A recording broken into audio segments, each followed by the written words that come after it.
Hey guys, welcome to a new video. Like, comment and subscribe if you enjoy. Without any further interruptions, enjoy the What If.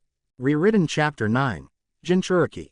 3 days after departing from Kumo, Naruto reached the shores of Lightning Country and took off across the sea without pause, channeling chakra into his feet and running across the ocean's surface. At his best calculation, it would take roughly a full day of running to reach Water Country, which is why he decided to take a pause on one of the small, outlying islands in order to practice his new jutsu, namely the ones he'd copied from Jiraiya's mind and a few that were still left over from Orochimaru's collection, techniques that he had been unable to use without the proper knowledge. The increase in chakra and strength he'd gained from Jiraiya was incredible. It truly showed how powerful the Toad Sannin was. The Sannin must have really been holding back during their battle. Technique-wise, Jiraiya didn't really have anything he didn't already know, a majority of his elemental techniques having been included in the Yondaime's scrolls. He'd chosen to keep Jiraiya's Needle Jizo and Needle Hell techniques, as well as the Sannin's spiraling sphere variations. He'd also attempted Jiraiya's Sage techniques but had found them to be impossible to master without help from the toads and their special oil, something he had realized after having to decapitate himself for the 10th time in order to avoid petrification. With the Sannin's techniques out of the way, he shifted his attention to the true reason he'd absorbed Jiraiya's knowledge, sealing techniques. Jiraiya's information on the art of seals had been a great help, allowing him to easily understand and comprehend the more complicated parts of his father's notes, allowing him to finally complete the Flying Thunder God. He had even managed to improve the jutsu by using his shapeshifting abilities to make a small stamp of the seal at the tip of his finger, allowing him to place physical seals with a single touch, seals that would allow him to teleport directly to his opponents and cut them down. The sealing knowledge had also helped him to understand Orochimaru's notes on his cursed seals, as well as the impure world reincarnation, allowing him to add both techniques to his repertoire. After mastering the technique, he had immediately opened a black cavity back to Kumo and had supplied each of his new friends with a Flying Thunder God kunai, allowing them to call on him should they ever require his help. That had been a good choice on his part. It had been well worth the effort.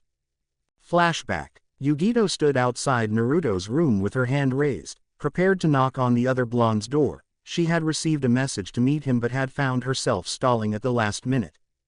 Come on Yugito, it's just Naruto. I'm sure there's a perfectly reasonable reason that he would want to meet you. Late at night, in his room, she mused, her thoughts starting off on a tangent, the girl blushing at the implications. Hurry up and knock, kitten. We both know that you like him. I would think that you would gladly jump at this chance. Sanbi purred from the back of her mind, the demon's chakra tingling within her. I don't like him like that, Neko-chan. We're just friends. She replied suddenly, her cheeks ablazing red. I'm sure there's another reason he called me here. You forget that I know your deepest desires, kitten. Sanbi countered, her chakra flowing quicker within her host's body. I've noticed how you watch him when the two of you spar. Yugito's heated reply was cut off as the door opened, Naruto standing in the doorway with a smile on his face. Hello Yugito-chan. The teen greeted, ignoring the fact that he had sensed her standing out here for several minutes. Why don't you come in? As she passed by him to enter the room, Yugito suddenly felt her body warming up, her throat constricting and her heart fluttering as more and more of Sanbi's chakra entered her system. What are you doing, Neko? She asked weakly, her breath coming in small pants. It's not me, it's his chakra. He's not restraining it as he usually does and the air is practically saturated with it. Sanbi explained, panting much like her host. My chakra is reacting to his strength and power, our primal nature making us want to submit to him as an alpha. How do I stop it? Yugito asked, stumbling her way into the room. You can't, and why would you want to? Neko giggled, sounding exceedingly giddy. He's the perfect mate for us, kitten, strong and virile, claim him before anyone else can. As this conversation had carried on, Naruto had been explaining to Yugito about the Flying Thunder God kunai, unaware of the woman's thoughts and feelings. Looking her over after his explanation, he noticed the glazed look in her eyes, causing him to reach over and hake her shoulder gently. Are you okay, Yugito-chan? He asked in a concerned tone, as he considered using his mental abilities to ascertain her health. Normally he preferred not to read the minds of his friends. The touch had sent a jolt through Yugito's body, the power flowing within the teen serving to draw out more of Sanba's chakra and her primal nature, her thoughts blanking and her instincts taking control. Before Naruto could react, he found himself tackled to the floor, Yugito's lips locked with his and her tongue forcing its way into his mouth. That was the night he lost his virginity. He and Yugito locked in a bout of wild, furious sex for the entire night. He woke up the next morning tired and sore, covered in sweat and blood, the scratches on his back having healed sometime during the night. Once she woke, Yugito had apologized furiously, explaining the cause of her actions and begging for his forgiveness. However, after a few minutes of begging and apologizing, she had confessed her feelings for him, a crush that had come from viewing his strength and spending some time with him. While he himself wasn't exactly sure about his feeling for her, his advances being nothing more than a bit of mild flirting, Naruto had promised to visit her from time to time and they would put off any relationship until he was finished with Konoha. Flashback end. With his friends in Kumo receiving their own Flying Thunder God kunai, he made note to visit Gaara and his allies in Iwa to give them their own kunai, but first he would need to finish his mission in Kiri. Blazing through water country undisturbed, Naruto arrived in Kiri to see that the place was a massive battleground, the houses burning and bodies strewn about in the streets. He could sense many civilians cowering in their homes, men, women and children hiding from the battle raging within their village. Stalking through the village, Naruto managed to track down a still-living shinobi, if just barely. Kneeling beside the injured shinobi, Naruto closed his eyes and focused, employing his telepathy to dive into the monk's mind and view his most recent memories. Passing through the monk's memories, Naruto discovered that he was a member of the rebellion, a group that was dedicated to overthrowing the Mad Mizukage and bringing an end to his genocide of bloodline users. As for the raging battle, the rebels had finally gotten enough men and supplies to launch a strike against the Mizukage's forces, an all-or-nothing strike that would finally bring an end to Kiri's civil war. Unfortunately for the rebels, they were attacked from behind by another force, a squad of blank-masked Konoha Anbu attacking them from behind and lending assistance to the loyalist forces.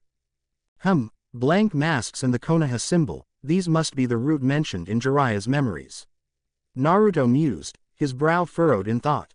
That means that a faction of Konoha is supporting the Mizukage, which means that my side of the conflict has already been decided for me. Putting the gravely injured shinobi out of his misery, Naruto stood and spread out his senses, instantly locating and sorting through the various shinobi that were battling within the village. Locking onto a large concentration of chakra at the Mizukage's tower, he vanished with an almost silent buzz, reappearing on the roof of a building near the tower an instant later. At the base of the tower was the main bulk of the remaining rebels, the ones that were still alive at least, totaling 75 shinobi of varying health, and surrounding them was the combined force of 100 Konoha root Anbu and 80 loyalists. At the front of the defeated-looking rebel force, he noticed what seemed to be their leader standing strong, her eyes fierce and her chakra swirling around her powerfully. Tsurumi Mei. He realized, the memories of the now-dead rebels surfacing in his mind and providing him with a name. Glancing around once more, Naruto noticed that the Mizukage was absent from the battle. That was likely the source of the chakra that he could sense within the tower. Deciding to step in and lend a hand, Naruto turned and opened a black cavity. He would need an attention-grabbing entrance to bring a stop to the battle. As the two forces prepared to engage in their final battle, they were forced to stop suddenly as the fabric of space seemed to rip open between them, the rip widening and revealing a dark void of swirling shadow. Seconds passed without change, the gathered shinobi simply staring into the strange void before them, then came to sound of footsteps steadily approaching from within the tier. Slowly, step by step, a figure made its way through the shadows, his sapphire eyes glowing with power from within the darkness of the void. Seconds later, the form of Namikaze Naruto exited the portal, his eyes flickering to both armies as the portal closed behind him. "Greetings," the blonde said in a flat tone, lips twitching minutely as he took in a few of their faces. From the looks of terror and uncertainty on the faces of the rebels and loyalists, he could tell that they recognized him, probably from his bingo book entry. The Anbu on the other hand were completely unreadable with their masks on, but from what he knew of Root, removing their masks would make little difference. Silence reigned for several moments before one of the Anbu stepped forward, his faceless mask cocked to the side. "What are you doing here, Uzumaki Naruto?" the Root Nin asked, using the blonde's original name, not that he cared of course. Well, I was on my way to see the Mizukage. Naruto began, his smile widening at their startled looks. But then I came upon this battle, and seeing as Konoha has sided with the Mizukage, I've decided to side with the rebels.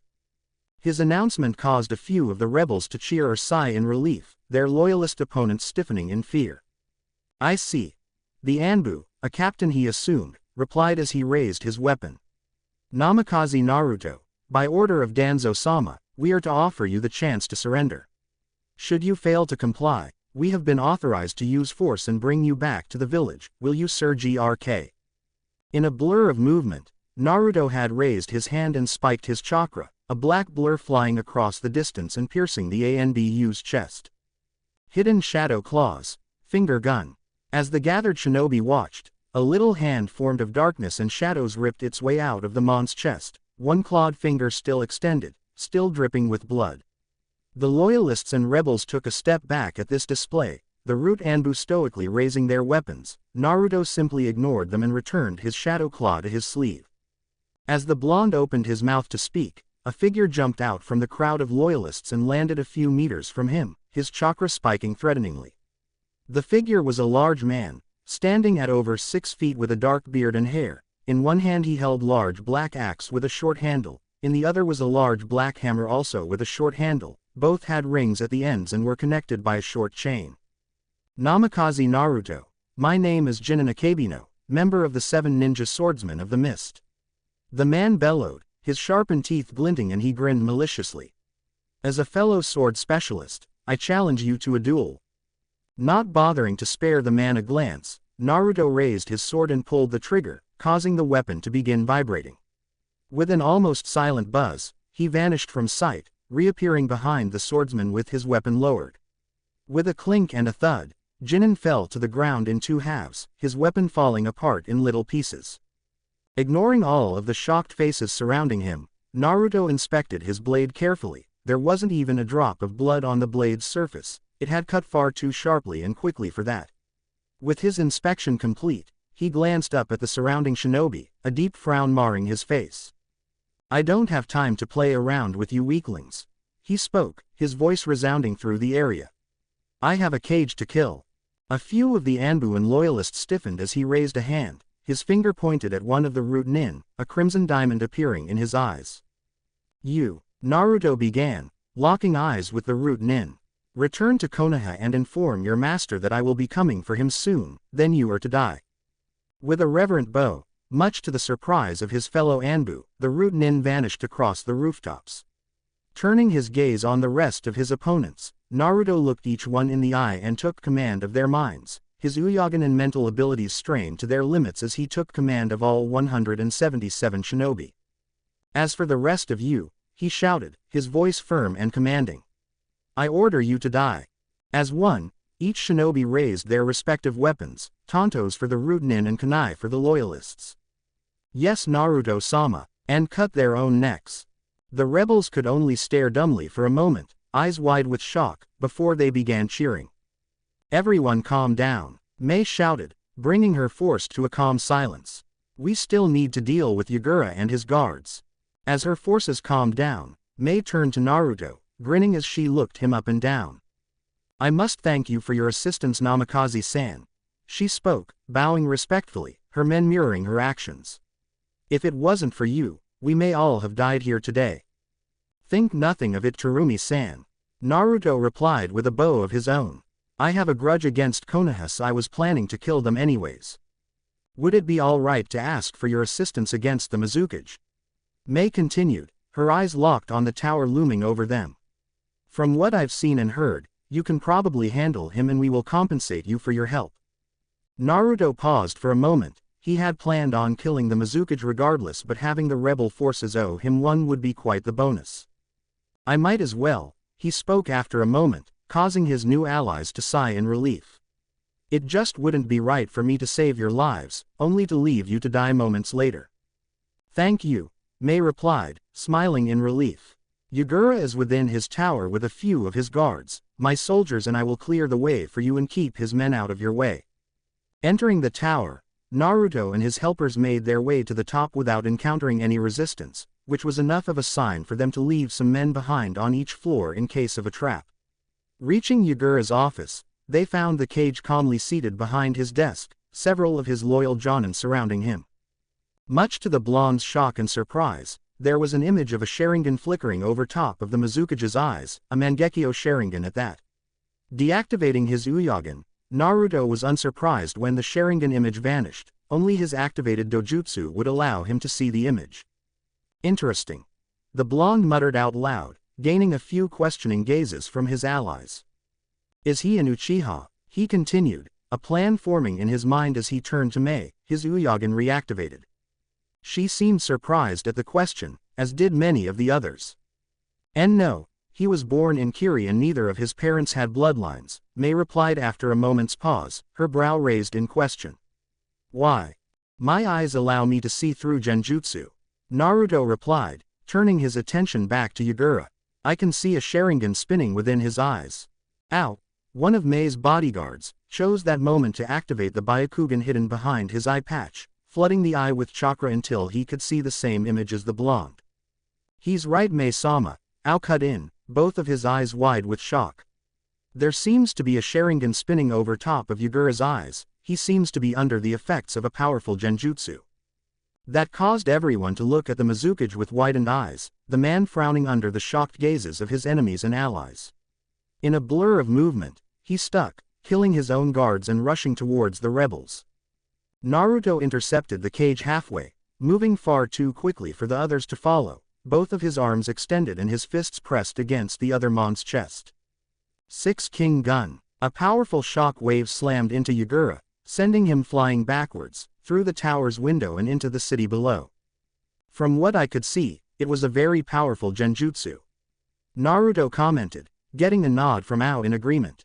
If I can weaken him enough, I should be able to override the Sharingan with my Uyagen. Stay here and try not to interfere. If it comes down to it though, I may have to kill him. It's a far better fate than allowing him to continue on. Getting an agreeing nod from Mei, he turned and followed Yagura out the window, an excited smirk forming on his face. Turning to her men, Mei took in their sad looks before she spoke. We'll let him handle Yagura, hopefully the illusion can be broken. She began, gaining their attention. All of you should split up and spread the word about this. Ao and Chojuro, I want the two of you to stay here and help me look through the office. There may be a hint as to who put that illusion on Yagura and how long it's been active. Nodding in reply, they all went to complete her orders, the one-eyed shinobi and a young teen remaining behind. Landing at the base of the tower, Naruto noticed that Yagura was already waiting for him, the cage's face blank of emotion and the Sharingan in his eyes spinning hypnotically. Why do you side with the rebel scum Namikaze? Yagura asked in a monotone voice. My reasons are my own, I won't explain myself to a puppet. Naruto replied, brandishing his blade. Very well, Yagura muttered, slicing his thumb and swiping the blood on his arm. There was a puff of smoke from the cage's arm and when it cleared, Yagura was wielding what seemed to be a large hook-ended staff with one end being larger than the other, a green and yellow flower attached to the larger hook. Rushing towards Naruto, he swung the larger hook at the blonde's neck, spinning and swinging the smaller hook at the teen's leg when the first strike was dodged. Knocking the hook away with his sword, Naruto thrust the blade at Yagura's chest, aiming to impale the other man on his blade, but Yagura managed to dodge at the last second. They spent several minutes exchanging blows, neither managing to land a hit despite their expert-level skills, before the blonde decided to take things to up another level. In a blur of movement, he vanished and reappeared behind Yagura, pulling his sword trigger and swinging at the mont's back. Somehow, someway, Yagura managed to move his staff into position behind him, managing to block the blow despite the odds. The blade was actually stopped for a second, the chakra-reinforced metal making up the staff holding it at bay, before it cleaved right through the staff and continued on its way. Unfortunately, that split second was more than enough time for Yagura to dodge, the Mizukage leaping away before the blade could slice him in twain.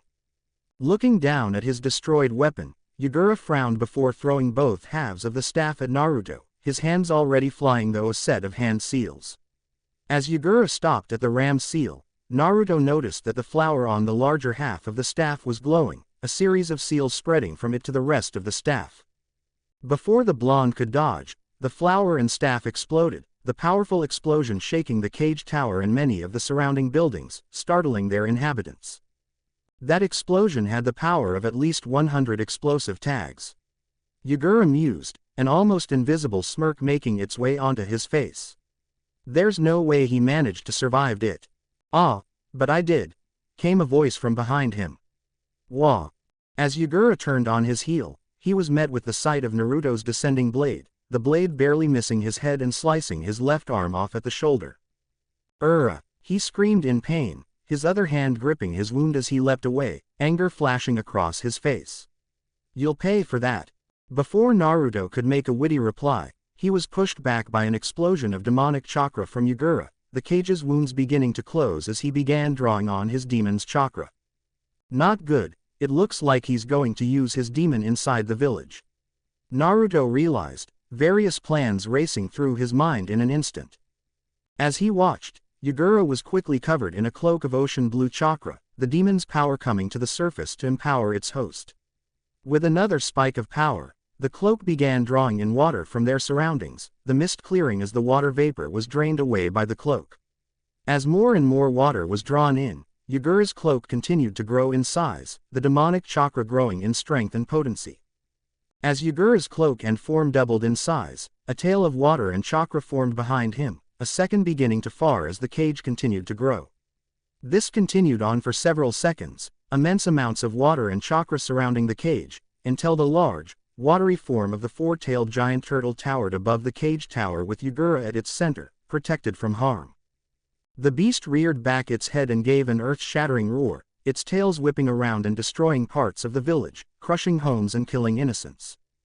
That idiot, Naruto raged, a frown marring his face as he listened to the screams of the dying. He'll destroy the whole village at this rate. He rushed towards the beast, dodging around a descending foot and pouring great amounts of ki into his fist, increasing his raw strength to great heights. Rearing his fist back, he lashed out and punched the yonbi in the leg, only to have his arm enter it with no resistance.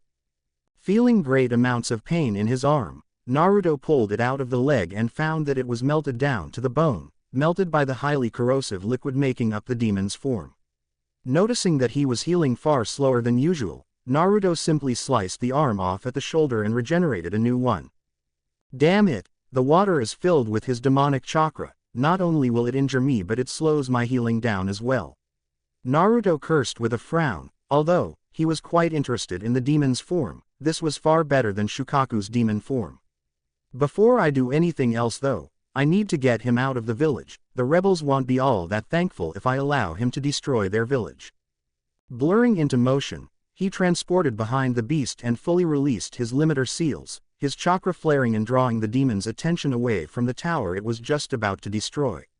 Combining Raryoku with the ki in his hands to form chakra, Naruto reared back both fists and punched forward, aiming for quality over quantity. Multiple hidden shadow claws. Blurring from within the blonde's sleeve, four massive shadow hands grabbed onto the yonbi's tails, the raw chakra counteracting the corrosive liquid and managing to grip the tails tightly. Raw, the blonde shouted, his face strained with the effort required to lift the massive demon from the ground.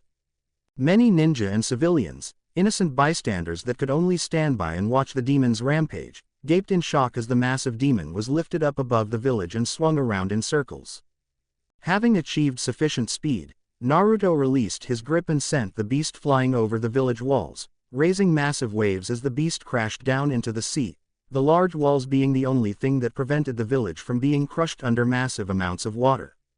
With that feat accomplished, he tore open a black cavity and stepped through, teleporting himself several hundred feet above the surface of the sea, the massive demon floating on its back below him. As the yonbi seemed to sense his presence, Naruto channeled chakra into his fists and cocked them back once more, forming two pairs of parallel fists with his massive shadow hands. With a deep, calming breath he launched both fists forward, the technique drawing his full attention. Ultimate Radius. 6 King Gun.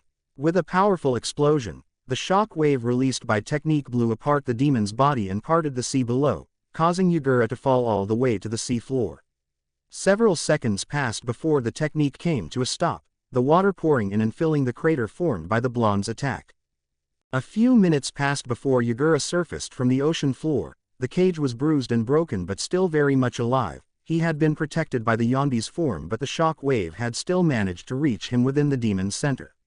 Looking around in a daze, Yagura's eyes widened as he saw Naruto slowly descending towards him, a self-satisfied smirk on the blonde's face.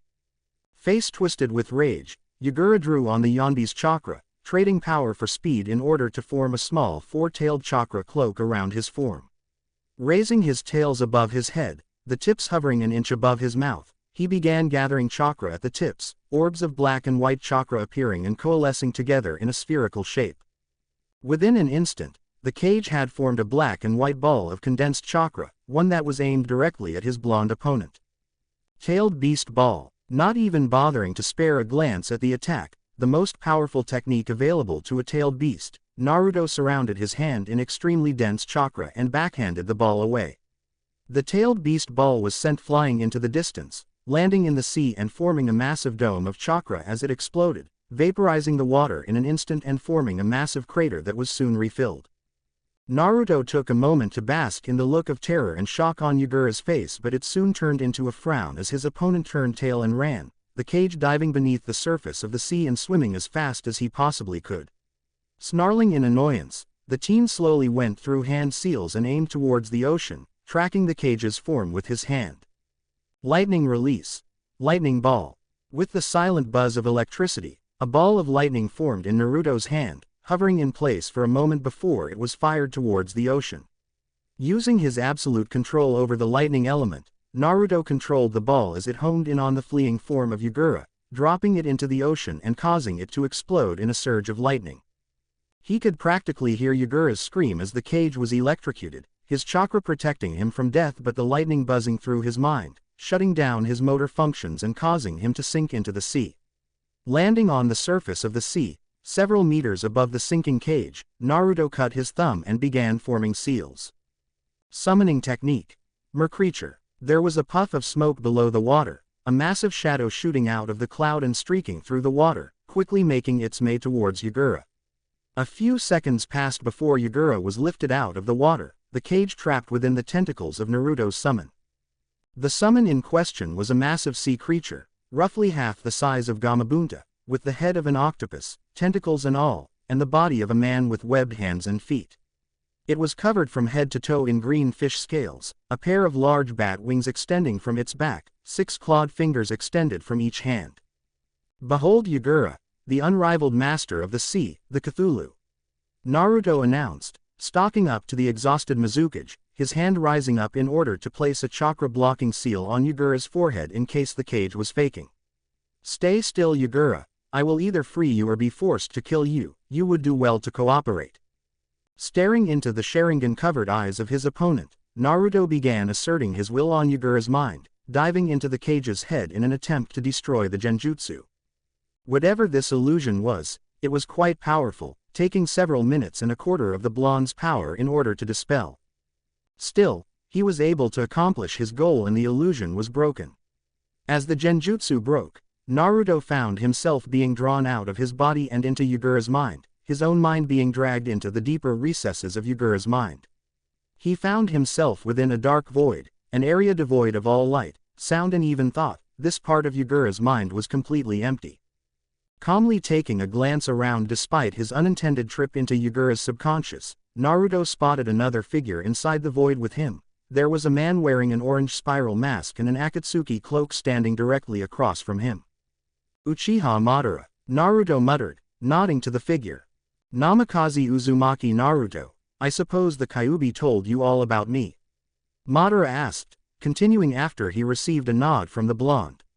I'll bet it also gave you those nifty little eyes of yours, just like it did for the Uchiha of the past. Another nod. You and your kin have been quite a thorn in my side for a long time now boy. First your mother and father managed to stop my pet from destroying Konoha, then you somehow managed to free the beast, causing me to change all of my plans. Madara's Sharingan eye glinted at that, somehow managing to convey the rage coursing through the mont's form. Now, you've managed to cut the strings to my puppet, you are becoming a great annoyance boy. Thank you. Naruto smiled, further irritating the Uchiha before him. I should kill you where you stand and get rid of you once and for all. Madara growled, a smoky gray aura appearing around his form. Don't bother bluffing me, old man, I know where we are. This is simply a part of Yagura's mind forged by the connection of our dojutsu. You can't harm me in here, just like I can't harm you. Naruto replied, lazily waving the Mon's threat aside. I also know that you can't stop me from removing your influence from this mind. Your eyes may be powerful, but mine were made for the sole purpose of manipulating the minds of others. You can't win in here. That may be true, but hear this, Namikaze.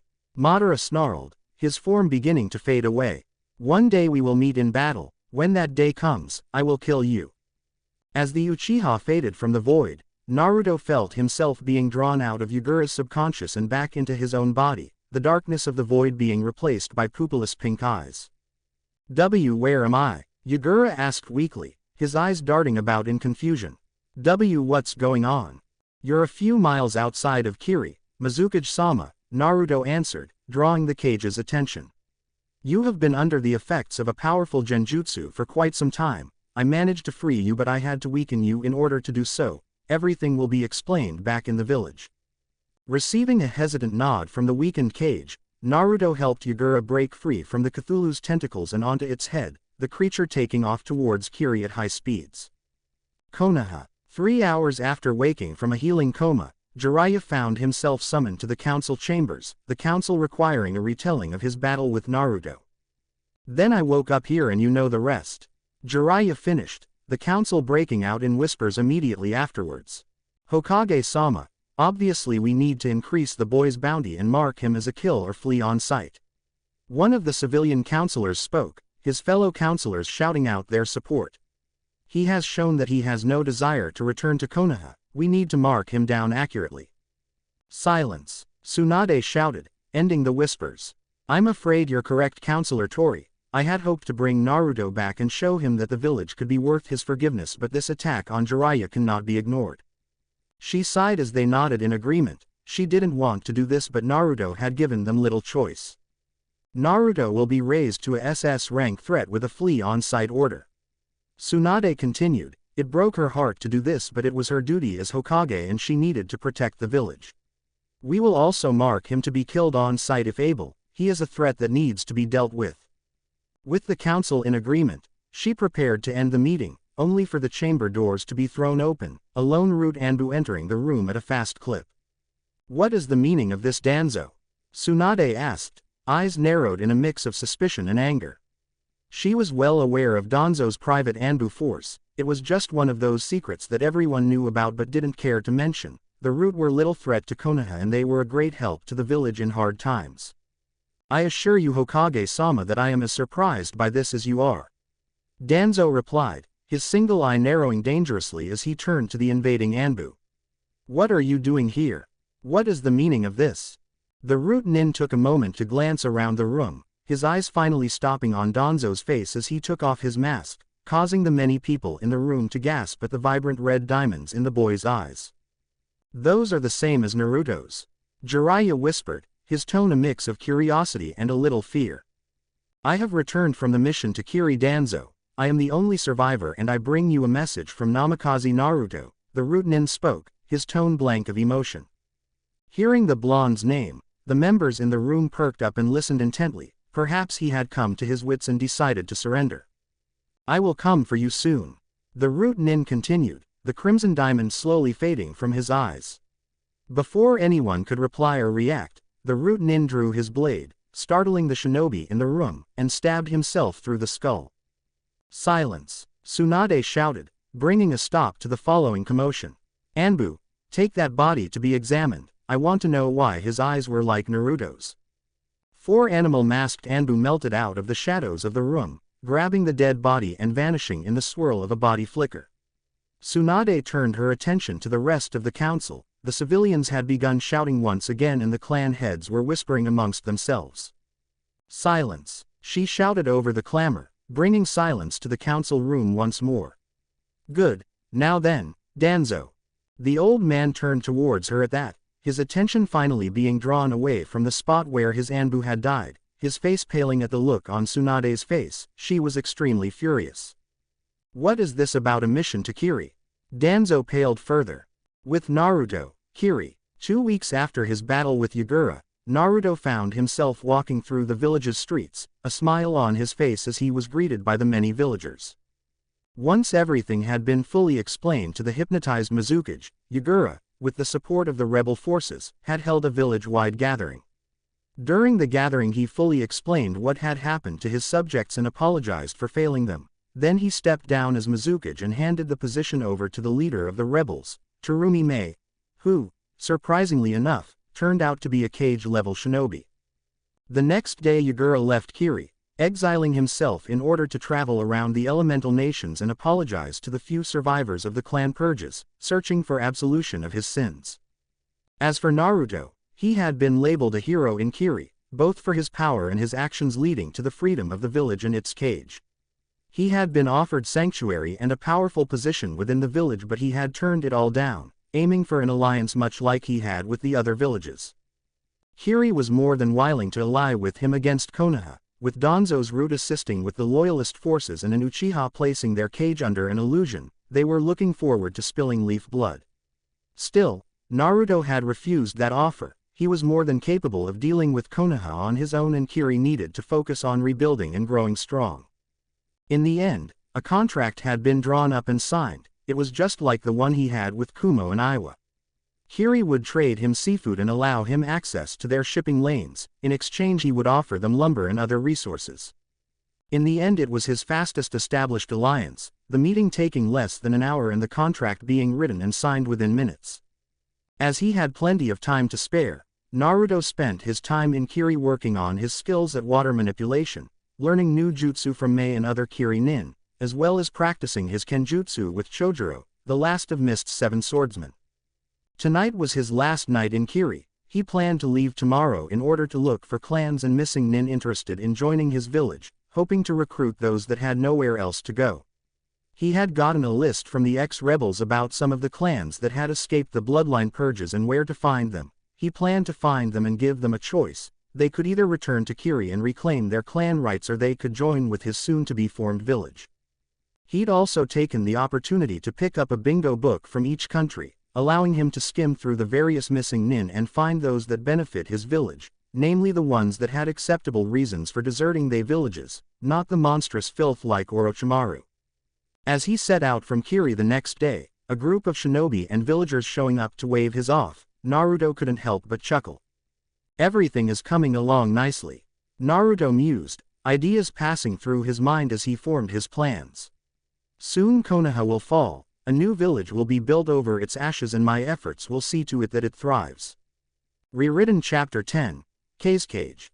After leaving Kiri months ago, Naruto traveled around the elemental nations, meeting with and forming alliances with the leaders of many countries and minor villages. He would need their support as well as that of the major villages.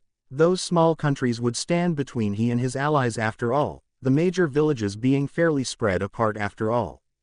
While a few of the smaller countries had chosen to support him, attracted by his name and reputation as well as having a bone of their own to pick with Konoha, most had brushed him off as a child with impossible dreams.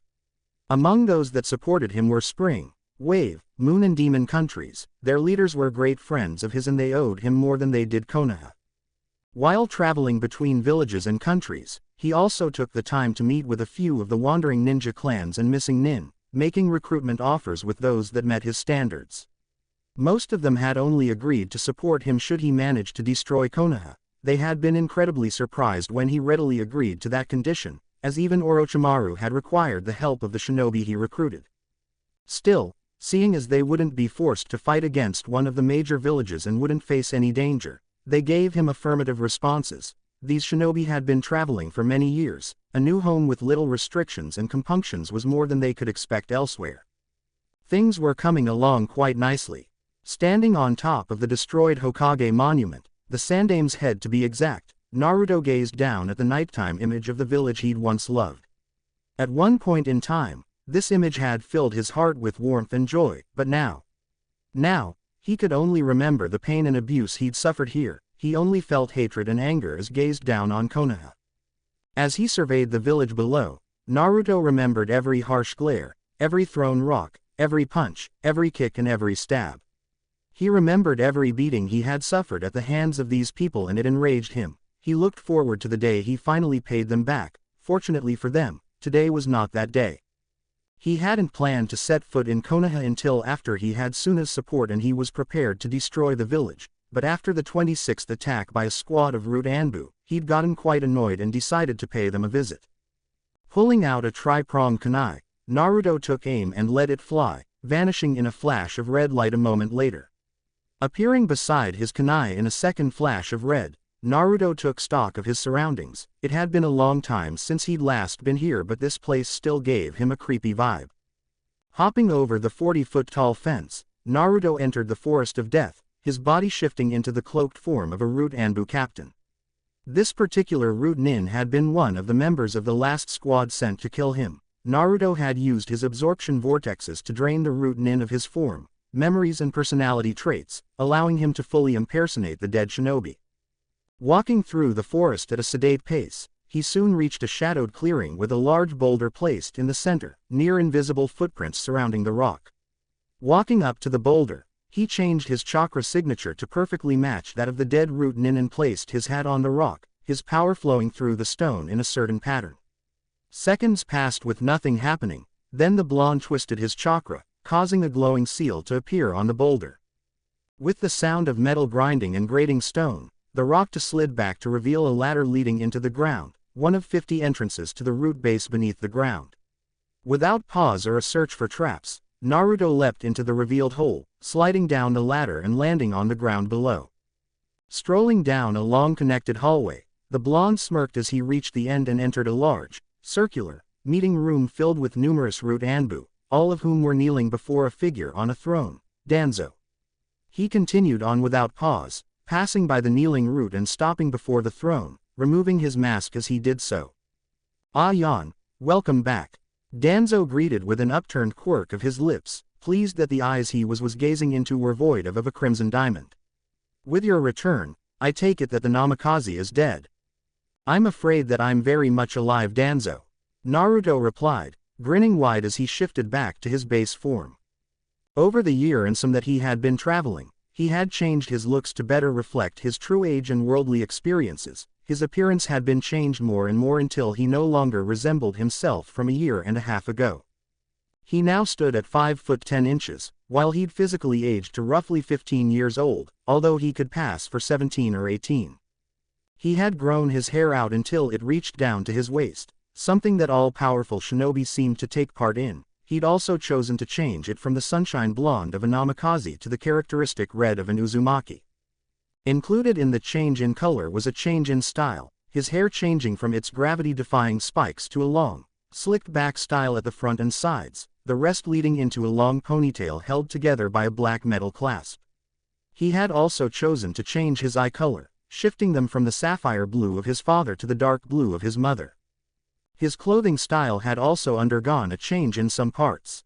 He now wore a black, skin-tight, long-sleeve shirt that showed off his well-toned muscles, though he still wore the unzipped, dark blue, Jonin vest over top. His baggy striped pants were replaced with a pair of dark blue cargo pants, pants that were covered with many pockets and pouches. He chose to keep his wooden geta and Uzumaki swirl gloves, as well as the red Akatsuki-style cloak with black Uzumaki swirls, although he added a silver ring with a red jewel inlay, worn snugly on his right ring finger. As soon as Naruto had finished shifting, Danzo growled and leapt his feet, his Root Nin standing and taking a fighting stance, prepared to defend their master at any cost. "How did you find this place, boy?" Danzo sneered, his single eye narrowed angrily. Even with his change of appearance, Naruto could still be recognized. His new appearance had already been added to the bingo books, not to mention the very distinct feeling of the teen chakra. "Right now, Danzo, that's the least of your worries," Naruto replied, raising his left hand and concentrating. "You've become quite an annoyance, old man. It's about time your crimes caught up with you." Danzo and his Root Nin stiffened as Naruto's fingers extended, shifting and changing until they had become 5 double-sided knives, the Root Nin raising their own weapons in preparation of battle. In a flicker of movement, Naruto vanished and reappeared in front of Danzo, his clawed hand at the Mon's neck.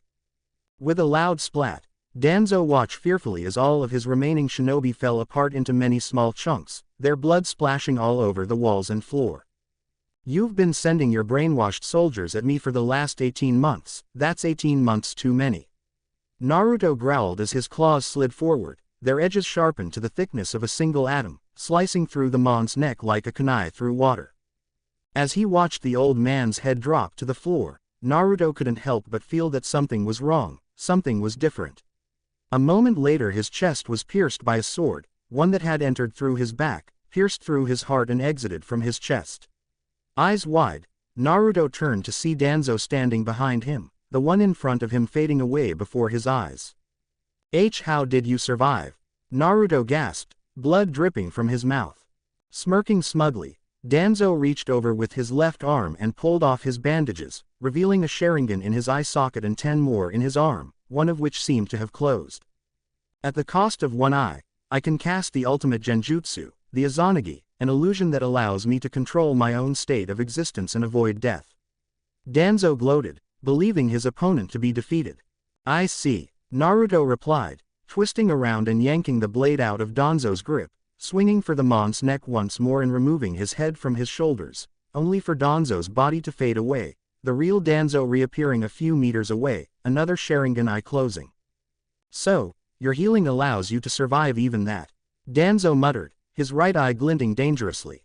Well, no matter, you'll just make a better tool that way. With that the old man locked eyes with the redhead, his Sharingan eye spinning as its hidden power activated, trying to hypnotize his opponent.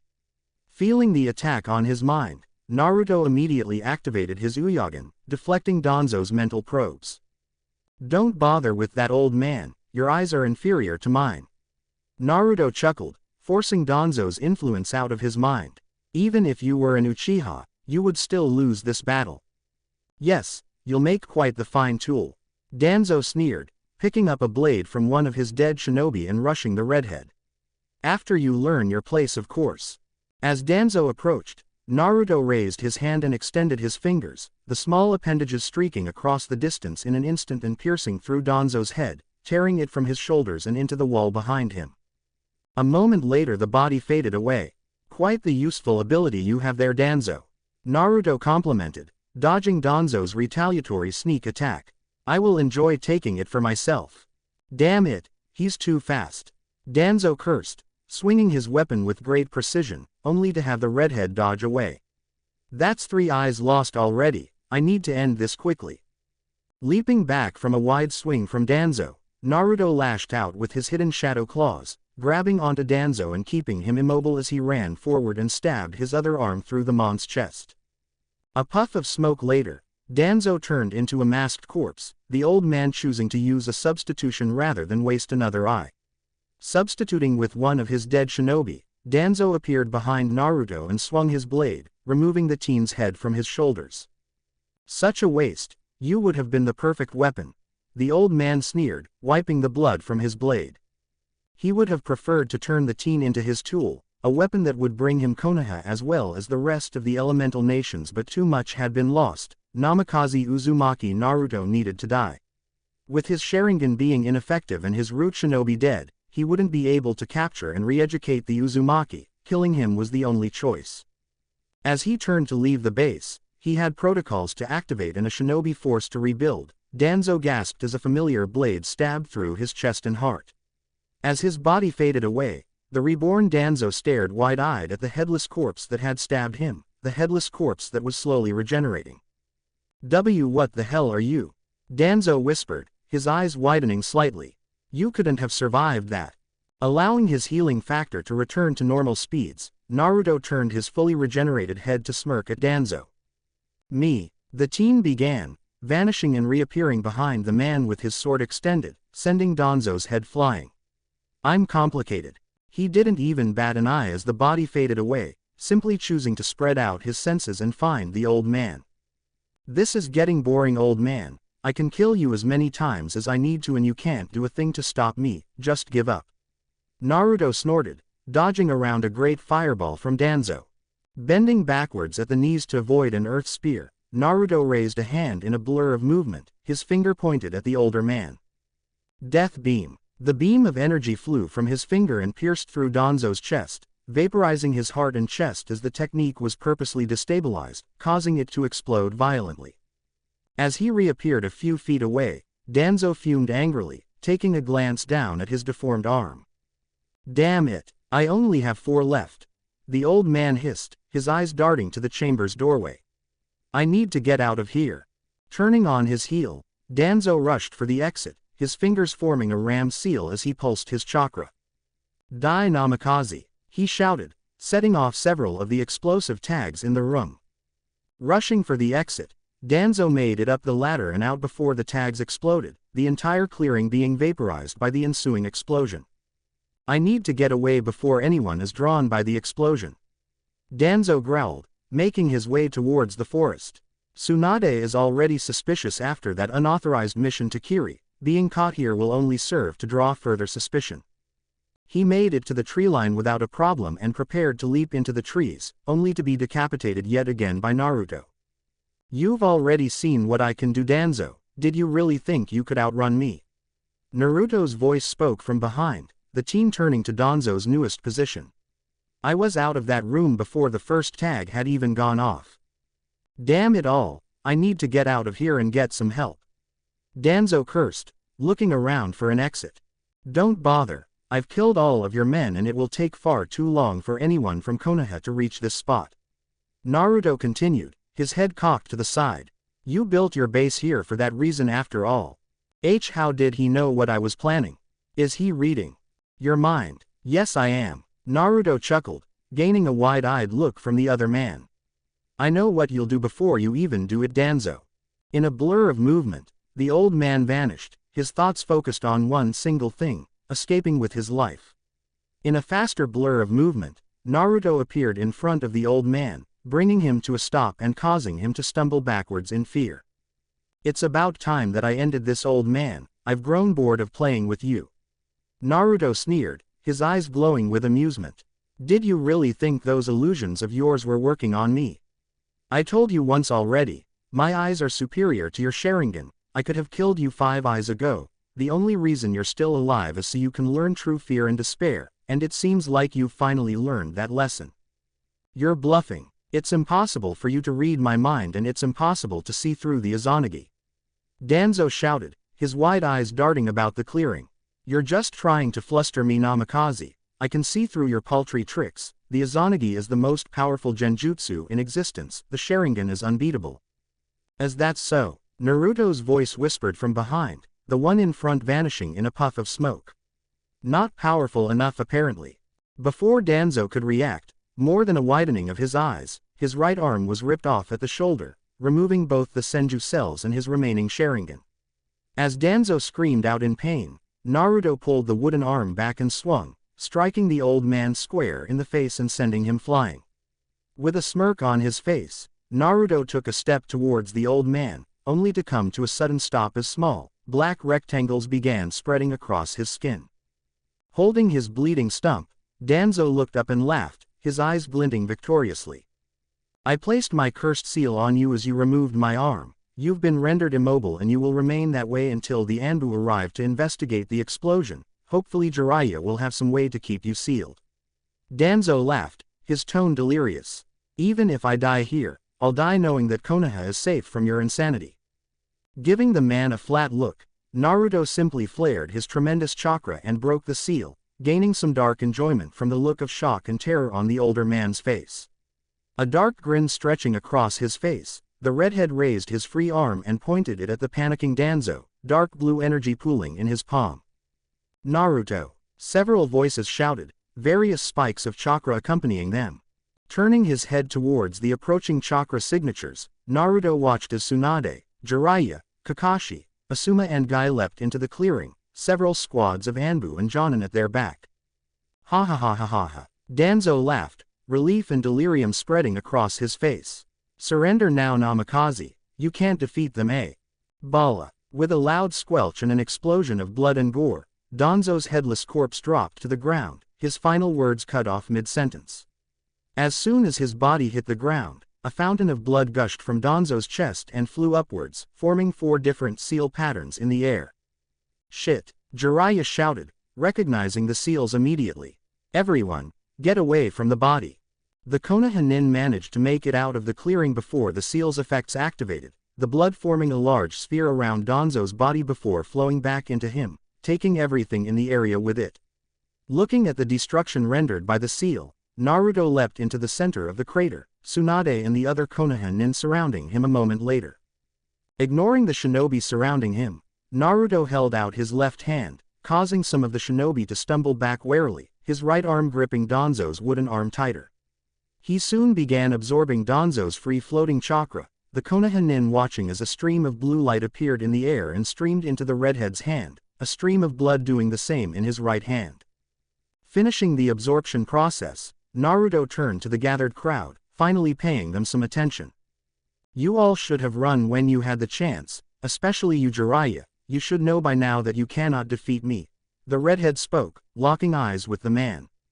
Surrender Naruto, we have you outnumbered and there are more coming to investigate the explosion and chakra flares. Asuma growled, drawing his trench knives, their edges glowing blue with chakra. You think your numbers will make a difference? Naruto asked, lazily turning his attention to the Sarutobi. Perhaps you should reread my bingo book entry, I've destroyed far larger groups than this. That may be Naruto, Kakashi drawled, raising his Hitai-8 and revealing his Sharingan. But you should remember that Konoha prides itself on its teamwork, you won't beat us as easily as you expect. Naruto's head snapped over to Kakashi, his eye narrowed in a furious glare. Don't give me that teamwork bullshit, you hypocrite. You ignored me as your student, belittled and insulted me whenever you could while praising my so-called teammates. The redhead growled, the venom in his tone causing Kakashi to flinch. By your own rules, you're worse than trash, Kakashi. Your word is worthless to me, so don't bother speaking. Naruto, Kakashi began, only to stop as Naruto's killing intent spiked, the pressure smashing onto his shoulders and forcing him to his knees. Do not speak, Naruto growled, raising a hand and pointing a finger at the copy nin, causing the others to stiffen and prepare for an attack. Before Naruto could strike Kakashi down, however, he felt a tug at the back of his mind, a signal that he couldn't ignore. With a sigh he dropped his hand, earning some curious looks from the surrounding shinobi, all of whom had been expecting an attack against Kakashi. You should all be glad, it seems that someone requires my assistance. Naruto sighed, gaining further looks of confusion from his opponents. Rejoice while you can, for the next time we meet, you will all die. With that, he vanished in a flash of red light, leaving the shocked Konoha nin behind. Was that? One of the Anbu whispered, his eyes wide within his mask. Yes, Guy whispered in reply, just as shocked as his fellow Konoha nin. It seems that the unyouthful Naruto has mastered his father's jutsu. Snapping out of her shock, Tsunade turned to the group, orders already spilling from her mouth. Naruto has declared war with this single act, we need to prepare for the coming assault. Have all away teams return to the village. Tsunade ordered, only to receive blank looks in reply. You all heard what he said, someone requires my assistance, that means he has allies. We need to prepare for the worst, you have your order, go now.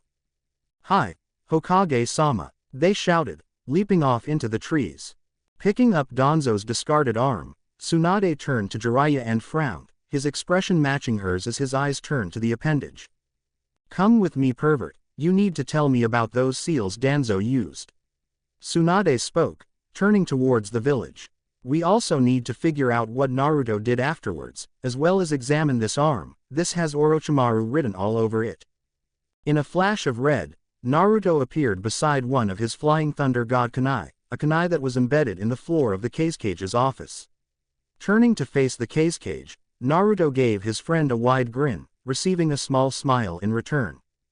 Hey Gaara, he greeted excitedly, taking a seat across from his fellow redhead. Good evening Naruto, Gaara replied in his stoic tone. So, what's the problem? Naruto asked, raising a brow in question. You wouldn't have called me here, especially at this time of night, unless it was important. It is, Gaara replied with a nod, gazing out his window and towards the horizon. I received a priority report from the border patrol just a few moments ago. 2 men wearing Akatsuki cloaks were spotted entering Wind Country an hour ago. I believe they are finally coming after me. That caused Naruto's grin to widen. Things were finally moving along. Good, it seems that the time has come to dispose of the Akatsuki once and for all. Naruto muttered, a plan forming in his mind. But Gaara raised a brow in question, motioning for the Uzumaki to continue. We can't just kill them when they show up at the village, we still need a way to convince the council to break the alliance with Konoha. Naruto continued, finally settling on a workable plan. Hopefully Gaara would agree. This situation might just help to change their minds. You're correct, this would be the best time. Gaara agreed, eyes narrowing minutely. Of the major shinobi villages, only Suna has yet to ally with you, so what's your plan? Naruto gulped as he took in Gaara's expression, time to bullshit. Alright, listen carefully. 3 days after Gaara's kidnapping, Naruto stood on a cliff overlooking Suna, a frown marring his face as he took in the shinobi standing at the village gates. As he had expected, the Suna Council had sent word to Konoha after their Kage's kidnapping. Konoha had sent a rescue team to assist. The rescue team, consisting of Sakura, Kakashi, and 2 others he recognized from Danzo's memories, was now making their way into the village, Sabaku no Tamari guiding them through the village. The first shinobi was Tenzo of the Wood Release, the sole survivor of Orochimaru's Mokuden experiments, the same experiments that had been used to create Danzo's arm. The second shinobi he recognized as one of Danzo's root nin, Sai, one of the few root nin that had been on a mission the night Naruto slew Danzo. As the Konoha team made their way through the village, Naruto vanished in a puff of smoke, sending his memories to the real Naruto. It would be a few hours before the Konoha team left Suna, one of the village elders tagging along, a Naruto clone following unseen and undetected. All was going according to plan. Flashback. We should let them capture you. Naruto explained, receiving a flat stare from his counterpart. Don't worry, I'll place a Flying Thunder God seal on you in case you come into any danger, not that I expect you to since they want to take you alive. Gaara stared back for several seconds, his face blank of emotion and his eyes piercing, before he sighed and closed his eyes. Fine, I can do that. The Kage replied after a moment, trusting in his first friend. But why do I need to be captured? If you just lend me assistance in the battle, we can showcase your power to the village and use it to convince the council. Yes we could, but I've been planning this out for a while now, and having the Akatsuki capture you fits perfectly, more so than if I helped fight them off. Naruto explained. Do you remember when I came by and fixed your seal? Gaara nodded. Well, it's a special seal that I devised personally. While it continues to hold Shukaku back, it does much more than that. He continued, eyes darting to Gaara's chest where the seal was located. The seal has split Shukaku's mind from its power. The power is stored at the very end of the seal while the mind is stored at the front. It's for this reason that you have a harder time controlling yourself when you use his power. Gaara's eyes narrowed dangerously, his sand whipping about him in a frenzy. He had been wondering why his powers had weakened greatly over the last few months. And why, pray tell, would you design the seal in that manner? I don't understand why you would make a seal like that, Naruto. Wouldn't it be better to have his power at the front and his mind at the back? Gaara asked with narrowed eyes as his sand whipped about. He had been wondering why the demon's whispering had gotten louder over the past few months. Yes, it would, but the seal was prepared with the Akatsuki in mind. Naruto explained, his hands up in a placating manner. With your old seal, it would have taken them 4 days to extract the demon from your body. While it had many flaws, it was still a powerful seal. Lesser seals would only take a day or 2 to break. Gaara said nothing, so he took it as a good sign and continued. With my seal, it will take them the same amount of time to extract just the demon's mind. Naruto continued, his tone prideful. To take its power from the secondary seal, they would need another 4 or 5 days. Gaara's eyes widened as he began to see his friend's plan. You plan to allow them to extract his mind, leaving behind all of Shukaku's power. Correct. With this plan you'll not only survive and come out better off than before, but it will also give me a chance to discover the Akatsuki's base. Naruto replied, excited that Gaara had finally seen his side of things. That will also show the council that I'm much more reliable than the team that Konoha is sure to send. Flashback end. Following behind the Konoha team from the air, Naruto watched as they approached the Akatsuki hideout, only to be stopped by Uchiha Itachi. Watching the battle, he couldn't help but wonder why Itachi was here instead of extracting the demon. Surely his Sharingan was required to keep the Shukaku docile. It wasn't until the battle ended, the Konoha team coming out victorious surprisingly, that he discovered how Itachi was there. A doppelganger technique. How fascinating. I wonder where Itachi learned it. Naruto mused. A technique like this was far superior to any normal clone technique, far more durable and risk-free. He looked down at the body, only to realize that the Konoha team had left already. Ah, they're gone, time to dispose of the spy. As the team made its way towards the Akatsuki base, Naruto vanished and appeared beside a tree in the clearing, his fist punching through the wood and grabbing the man hidden within.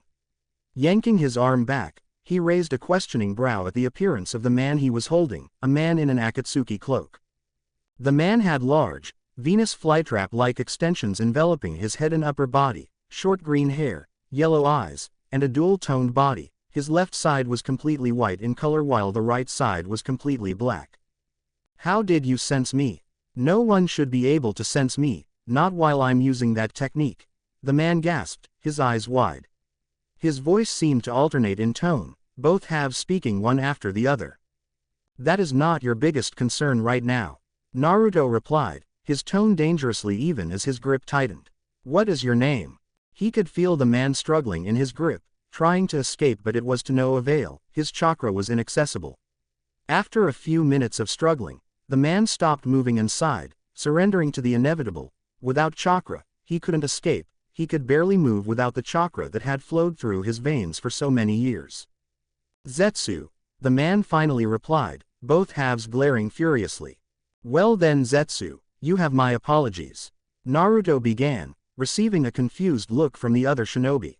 Usually, I play around with my opponents, allowing them to show me their strength before I utterly crush them. Unfortunately for you, I'm in a bit of a hurry. I need to catch up with the Konoha team and Gaara, so you'll have to forgive me for ending this quickly. As Zetsu's eyes widened in fear, Naruto brought his open palm up to his face, dark blue energy pooling in his palm. Bala. Zetsu's head exploded in a splash of blood and gray matter, splashing his greenish blood all over the destroyed tree behind him, his headless corpse dropping to the ground a moment later. Absorbing some of the man's blood and chakra, Naruto returned to the sky and followed after the Konoha team, remaining on the outer limits of their sensory range. Akatsuki Cave. With a deep frown marring his face, Pain opened his eyes and looked down at the body of the case cage. There was something wrong with this situation. The extraction process should have finished long ago. They had been studying a copy of the case cage's seal for the last 3 years and none of their spies had mentioned the vessel's seal being strengthened. It should have broken long before now. So, why was this taking so long? The Konoha team was approaching, as well as whoever had found and killed Zetsu. He had sensed the mon's death, but he had been unable to sense his attacker. That was not a good sign. Zetsu is dead. Someone other than the Konoha teams is headed this way, he informed the others, receiving varying looks from the gathered nin. Ha! Hidan shouted, a devilish smirk spreading across his face.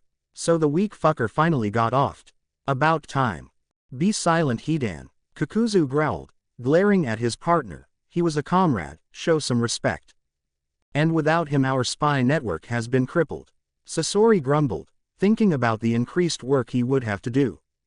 Indeed, Itachi agreed before turning to Pain's position. Was it the Konoha team that killed him? They did not seem to be that powerful when I met with them. No, it was not. I was unable to sense his killer. Pain replied, eyes narrowed in concentration. This new arrival was able to not only sense Zetsu while he was hiding, but they managed to capture and kill him in a matter of seconds. That is very troubling. He received a few grumbled agreements. And with the case cage's seal being stronger than was expected, we can't risk having them rescue him.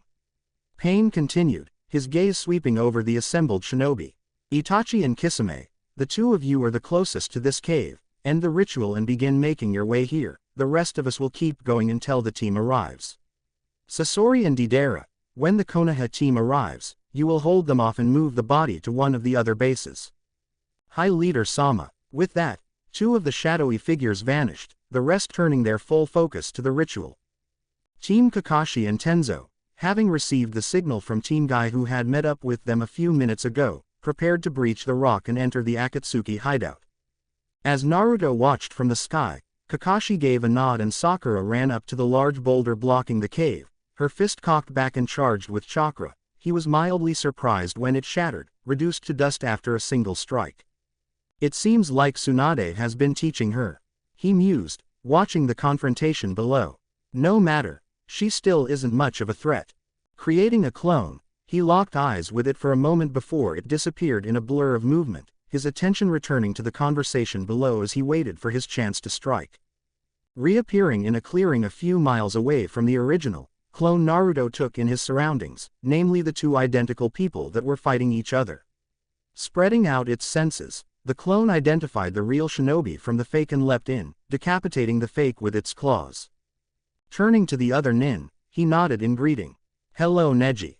"Naruto." Neji greeted back, his expression stoic and a bit wary. "I take it you're here to rescue Gaara."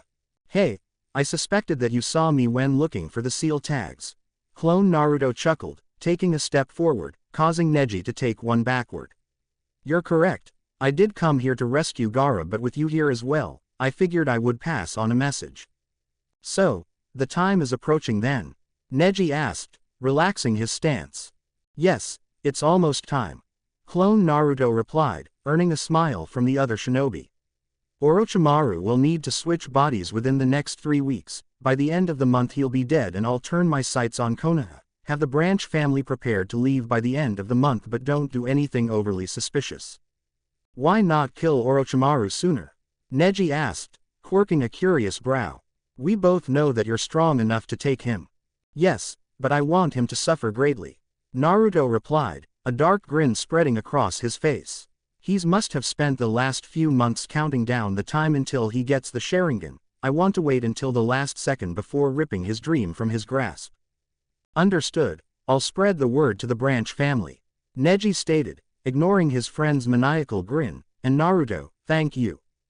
Giving him a smile in return, Naruto chuckled. "I promised to remove that seal Neji, I always keep my promises." A moment later, he vanished in a puff of smoke. Back at the cave, standing over the headless body of Deidara, the cage tucked under his arms, Naruto smirked at Konoha team, greedily drinking in their shocked expressions. Naruto. Sakura stuttered out, her eyes wide and slightly fearful.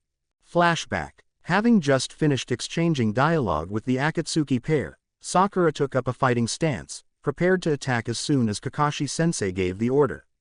She was a bit ticked off that their opponents still weren't taking them seriously. Honestly, they weren't even looking at them.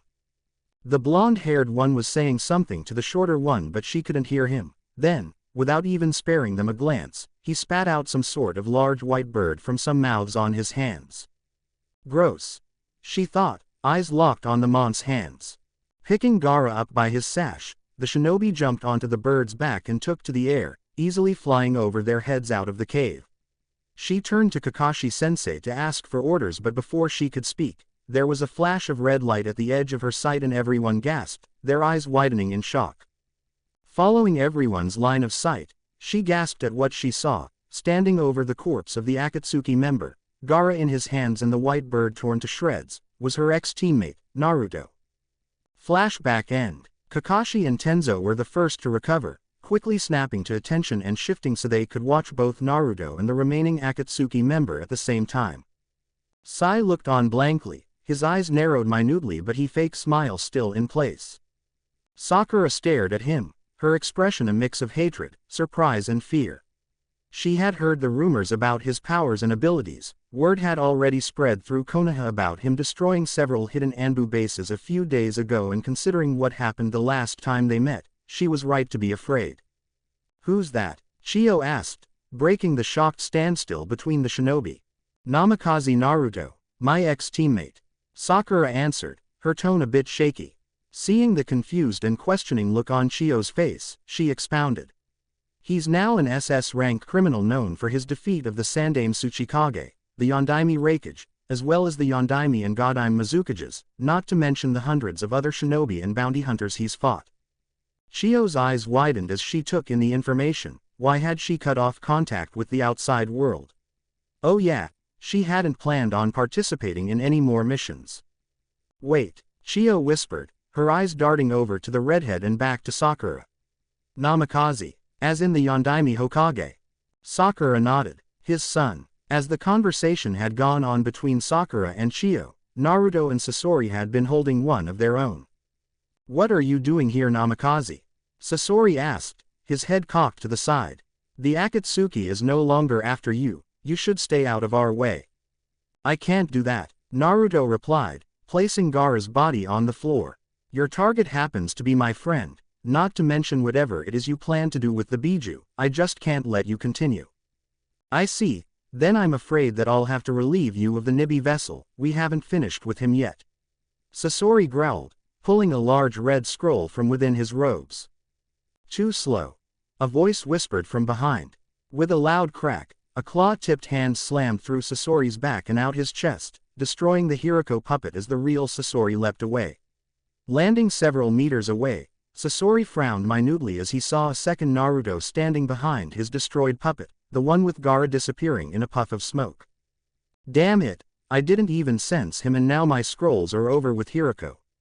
Sasori cursed, trying to formulate a plan. Meanwhile, off to the side, Kakashi and Tenzo were having a conversation of their own. What should we do, Kakashi-senpai? Tenzo whispered, leaning closer to the other man so as to not be overheard by the two powerful shinobi.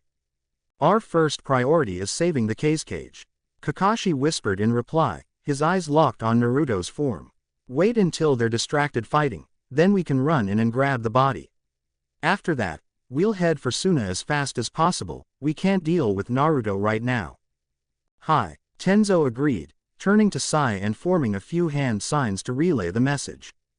Getting a nod from the ex-route operative, who turned to relay the message to Sakura, Tenzo turned his attention back to Naruto and Sasori, waiting for a chance to run in and grab the cage. Having formulated a plan of action, Sasori rushed towards Naruto, his chakra flowing through the many traps and gadgets built into his body. Opening his stomach compartment with a click, the puppeteer shot his stinger out at Naruto, the blade piercing through the redhead's leg and retracting in an instant.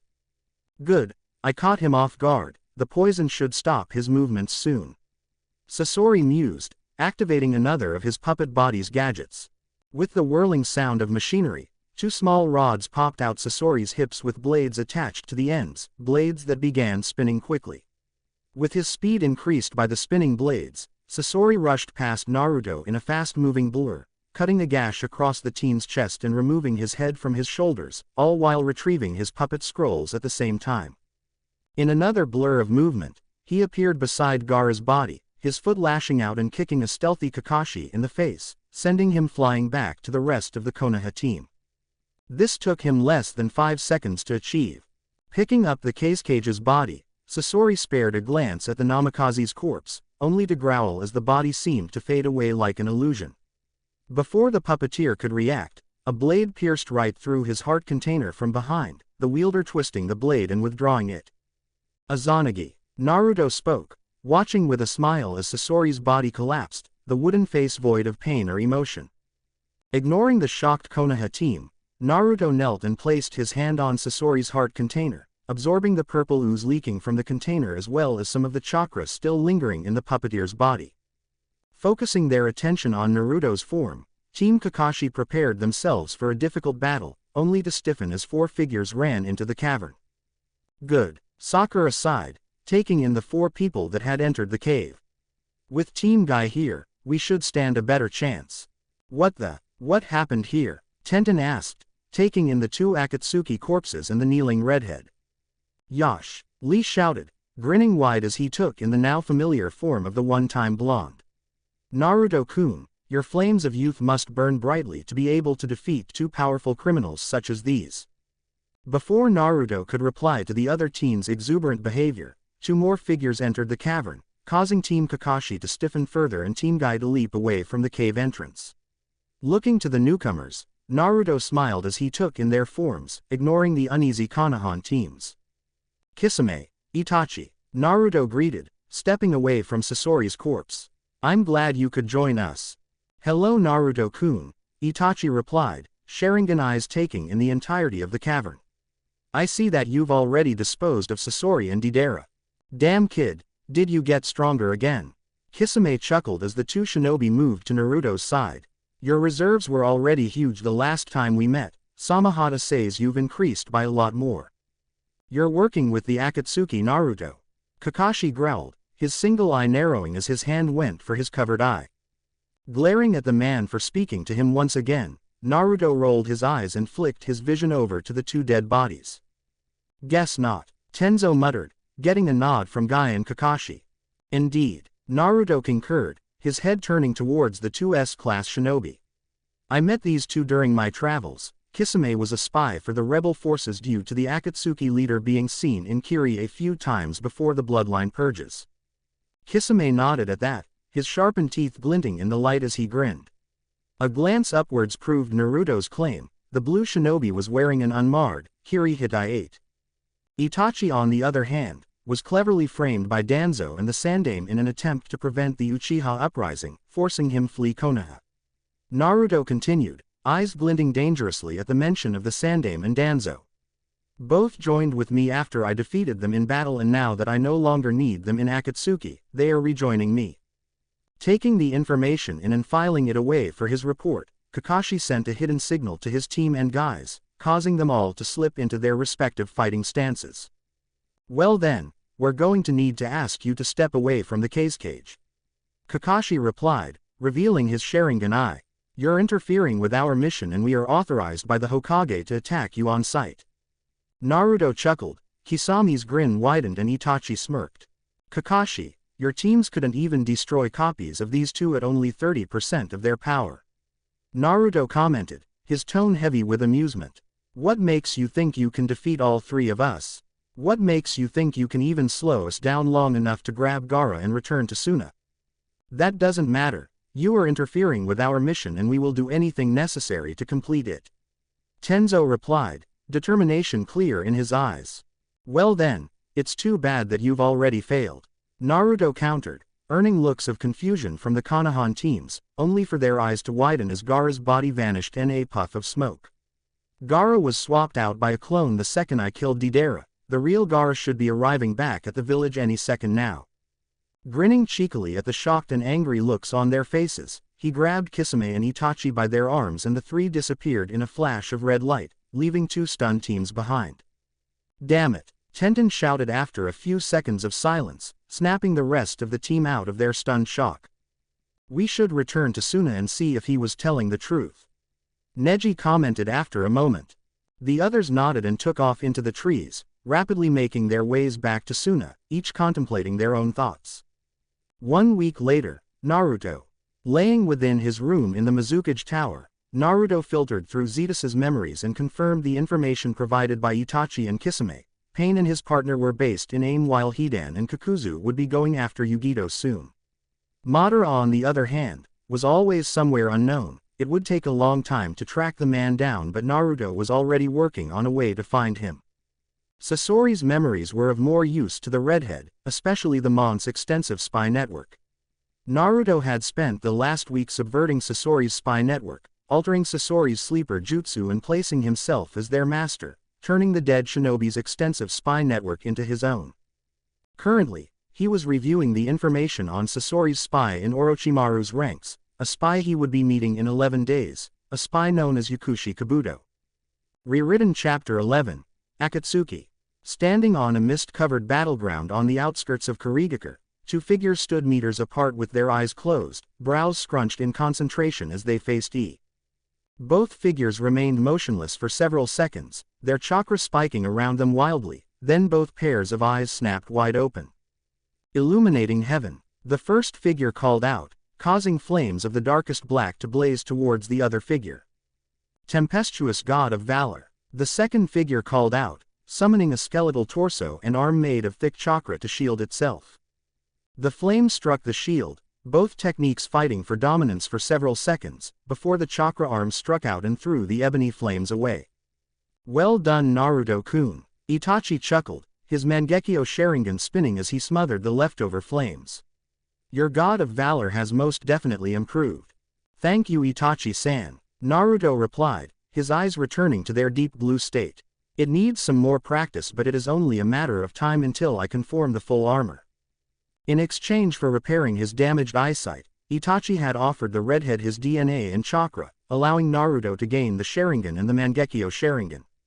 With addition of Itachi's power, Naruto's eyes had changed to show the addition of the Sharingan. While his eyes were still black with a different colored diamond on top, the diamond had 4 red tomo on each point, 1 at the top, bottom and on each side. Most of the trio's time in Kiri had been spent training for this upcoming battle, with Itachi training Naruto in his Sharingan's abilities while Kisame sparred against the blonde with Blade. In exchange, Naruto used his knowledge to train the two to greater control his chakra, as well as providing them with several powerful jutsu that he knew from his clan S. Between training sessions, Kisame and he also took the time to train the next generation of Mist 7 swordsmen, teaching the new recruits the way of the blade. Appearance-wise, the redhead was glad to see the two out of their Akatsuki cloaks. Too bad they chose to adopt cloaks similar to his, much to his annoyance. Both now sported cloaks similar to his, except Kisame's had blue sharks all over its surface while Itachi's had Sharingan Tomo all over his. As Naruto deactivated his hybridized dojutsu, he and Itachi turned to the side at the sound of clapping from within the mist, where an entertained-looking Mei was standing. Quite the impressive training, boys. The Mizukage chuckled, before turning a mock glare on Itachi. Do be sure to fix up my training grounds before you leave, Itachi-kun. Of course, Mizukage-sama, Itachi replied, bowing low. Not that I'm not glad to see you, but what are you doing here, Mizukage-sama? Naruto asked, turning to fully face the Mizukage. Kisame is waiting for you at the tower, Naruto-kun. Mei replied with a smirk, turning away and making her way towards the village. I decided to bring the message myself, and get away from that atrocious paperwork. Naruto chuckled and followed behind. Speaking of paperwork, how are the alliance talks with Suna going?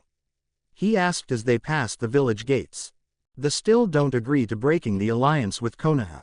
Mei answered, frowning minutely. Their failed invasion years ago only served to prove Konoha's strength. They don't risk drawing Konoha's ire. It won't really matter what Suna does. Itachi commented, drawing the attention of the other two. Once Akatsuki and Orochimaru are dealt with, Suna will most likely stay OU. Wei, and once Konoha falls, they'll have no choice but to ally with us. Too true. Gaara should be able to keep them from rushing to Konoha's aid or harboring any survivors. Naruto added, agreeing with the Uchiha's assessment. Their conversation came to a swift end as the three arrived at the cage tower, the two men heading to their meeting room while the Mizukage made her way towards her office. The meeting room, Naruto and Itachi found Kisame sitting at his spot on the table, Samahata leaning up against the wall behind him. The sword immediately vibrated as Naruto. The room, feeding on his massive and potent chakra. Taking their seats at the table, Naruto watched as Itachi cast a silencing jutsu to protect the room from eavesdroppers. Good, we're all here, are you both prepared to begin? He asked, receiving a nod from both shinobi. Then let's make our battle plans. We're prepared to leave at any time, it shouldn't take us long to reach aim. Itachi spoke, his eyes closed and his hands clasped together before him. We'll have to be swift and stealthy, however. The entire village and surrounding area is covered in a constant deluge of rain. The rain acts as a sensory technique for pain, he will be immediately alerted to presence should we approach the village on foot. How do we get in unnoticed then? Kisame asked, turning his attention to Naruto. Itachi and I can't just fly over the clouds and into the village like you. No, you can't, but getting in is no problem whatsoever. Naruto replied, already forming a plan of action. Using Zetsu's memories, I can just open a black cavity inside Pain's. That will get us past the rain. Both Itachi and Kisame raised a brow at that. They had yet to view his black cavity technique, so they knew nothing about it. Still, they said nothing about it and let him content. As we've agreed, I'll leave Konan to you, Itachi. Her paper techniques will be weak against your fire techniques. Naruto continued, receiving a nod from the Uchiha. For some Itachi had a grudge to pick with the Aim Kunoichi. The Uchiha wouldn't mention why, but Naruto didn't really care, just as long as the Uchiha handled her. Kisame, I want UT. Distraction, hold off Pain's diva path and provide Itachi with assistance should he need it. I will handle the real pain, and if Madara happens to show up, leave him to me, but assist if you have the opportunity. Kisame nodded in agreement, his grin wide and toothy. The only reason the Kiri Nin was coming along was to face Madara. Itachi had his grudge with Konan, Kisame wanted Madara for instigating the bloodline purge. Any questions? The redhead finished. They had none. If that's all, then this meeting is finished. Make sure you're prepared for the battle tomorrow. Several hours later, the three allies stood in their usual training ground. It was time to invade AIM and slay a god. Are you both ready? Naruto asked, turning to his two companions. Receiving positive nods in return, he turned around and opened a black cavity, splitting the fabric of reality and revealing the shadowy void within. Smirking to himself, Naruto. Some enjoyment from the shock on Kisame and Itachi's faces. Before stepping into the void created by his technique, it took Kisame and Itachi several seconds before they regained their senses and followed the blonde. They were under attack the second they exited the portal. As Naruto had expected, Pain and Konan were in the office when his portal opened. What he hadn't expected was for them to react so quickly. Most S-rank shinobi seemed to exchanging words before fighting. Almighty push, Pain shouted, throwing his arms forward and flaring his chakra. Without a sound, a wave of invisible power rippled through the room, sending the three flying across the room and into a wall. Landing on their feet unharmed, the three avoid. Following attack, a spray of paper shuriken, with Itachi forming hand seals as he dodged. Fire release. Great fireball technique. The Uchiha intoned, exhaling a massive orb of flame and chakra. The fireball streaked across the room, incinerating Konan's papers and exploded against the back wall, causing the two Akatsuki shinobi to leap apart as they dodged, landing separate ends of the room. Itachi followed after Konan, preventing her from regrouping with Pain, while Kisame ran towards Pain, distracting the man from Naruto's actions. Using the dust blown up by the fireball, Naruto slipped out of the room and down the hall, his eyes as he concentrated on his other senses. Using the man in the room behind basis for his search, he managed to pick up 6 other presences with the exact same chakra signature within the building, only one of which seemed to have acceptable mental capabilities and individual thought as far as his telepathic abilities could tell. Locking onto the only living Pain, Naruto vanished with an imperceptible static buzz.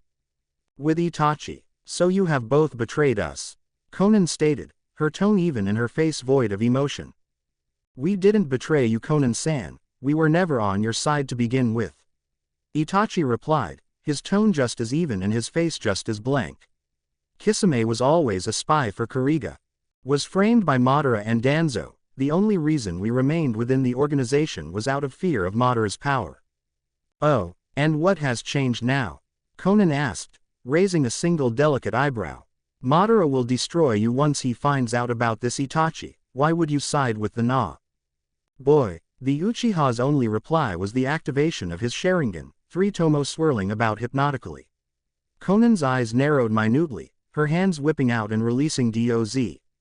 Razor-sharp origami cranes that hovered for a moment before darting towards the Uchiha team.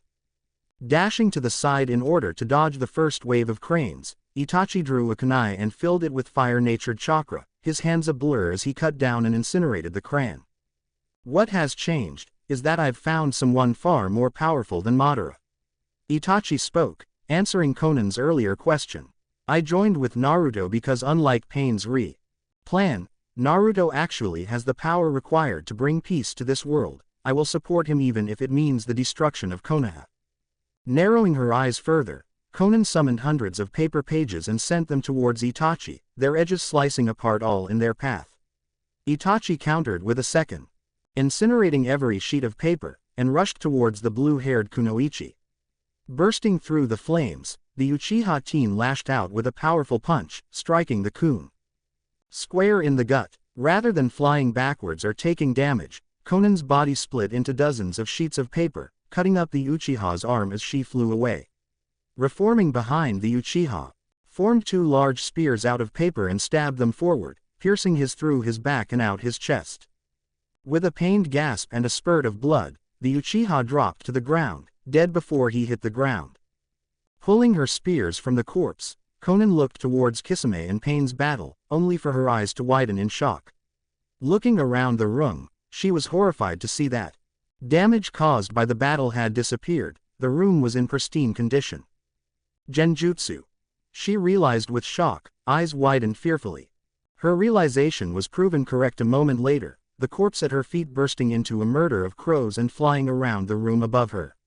Cursing her stupidity for would lose so easily, Conan closed her eyes and formed the ram seal, spiking her chakra with an intoned Kai. Feeling the illusion break, she opened her eyes and was met with the sight of ebony black flames. Leaping to the side to avoid the technique, Conan gasped as the bottom of her cloak caught on fire, the flames of the illuminating heaven racing up her paper body without pee. Looking up with wide eyes, she caught sight of Itachi's emotionless face, his Mangekyo Sharingan spinning around hypnotically. With Kisame, minutes ago. You and Itachi will pay for this treachery. Pain growled, his Rinnegan eyes glowing with rage. Sure, whatever you say. Kisame replied, grinning widely and revealing his sharpened maw. Pain snarled and went to speak, but his reply was cut off as Kisame began forming hand seals, his chakra exploding from his body and into the rain outside the tower. Water release. Water shark bullet. The Kiri Nin shouted, forming a large shark out of water and having it plow through the wall and towards Pain. Almighty push. Pain called out, blasting the shark apart with another burst of invisible power. Using the jutsu's destruction as a smokescreen, Kisame rushed in and swung Samahata at Pain's head, his eyes narrowing as the massive blade was blocked by a black rod hid Pain's sleeves. With a blur of high-speed movement, both shinobi clashed blades, neither managing to land a hit despite the swiftness of their blows. After several moments of blades with the Kiri swordsman, Pain leapt away with a single hand outstretched, his chakra flaring. Universal pull. With wide eyes, Kisame found himself flying towards Pain's outstretched hand, the Mon's blade raised to impale the Kiri Nin through the gut. His shock turning to glee, Kisame blade and prepared to bring it down on his opponent's skull, only to frown as Pen lowered his blade and raised his empty hand. Almighty push. A burst of concentrated power slammed into Kisame's form, but rather than sending the shinobi flying, Samahata growled as it devoured the chakra, stopping its master's flight.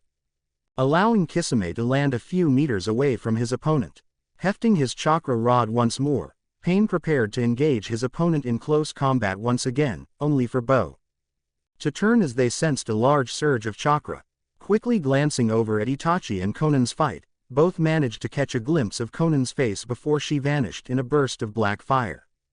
No, Pain shouted, eyes wide as he watched his last true friend die. Leaving his fight with Kisame behind, the enraged Pain ran at Itachi, his chakra rod swinging through the air in an attempt to remove the Uchiha's head.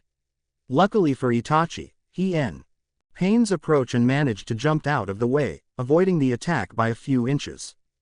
Before Pain could follow up his attack, he vanished in a puff of smoke, leaving the two shinobi behind as 3 squads of AIM Nin rushed into the room. I guess Naruto found him. Itachi smirked, he and Kisame turning towards the AIM Nin, the Kiri Nin grinning widely and causing the AIM Nin to gulp fearfully. With Naruto, minutes ago with a low buzz of static, Naruto appeared before a large metal door at the very top of the Amekage's tower. Reaching out with a hand, he applied an inhumane amount of door, causing the large slab of metal to swing open on its hinges. As the door opened, Naruto smirked as a massive amount chakra appeared on his senses, apparently the room been sealed to better hide the inhabitant, not that it mattered where he was concerned.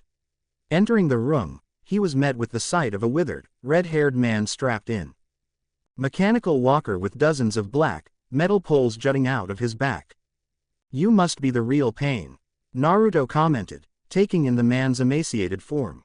Not quite what I expected from the leader of an organization of S-rank criminals.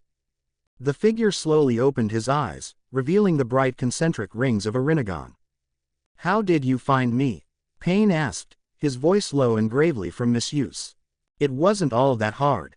Naruto replied, taking a look around the room. It was quite plain and bare.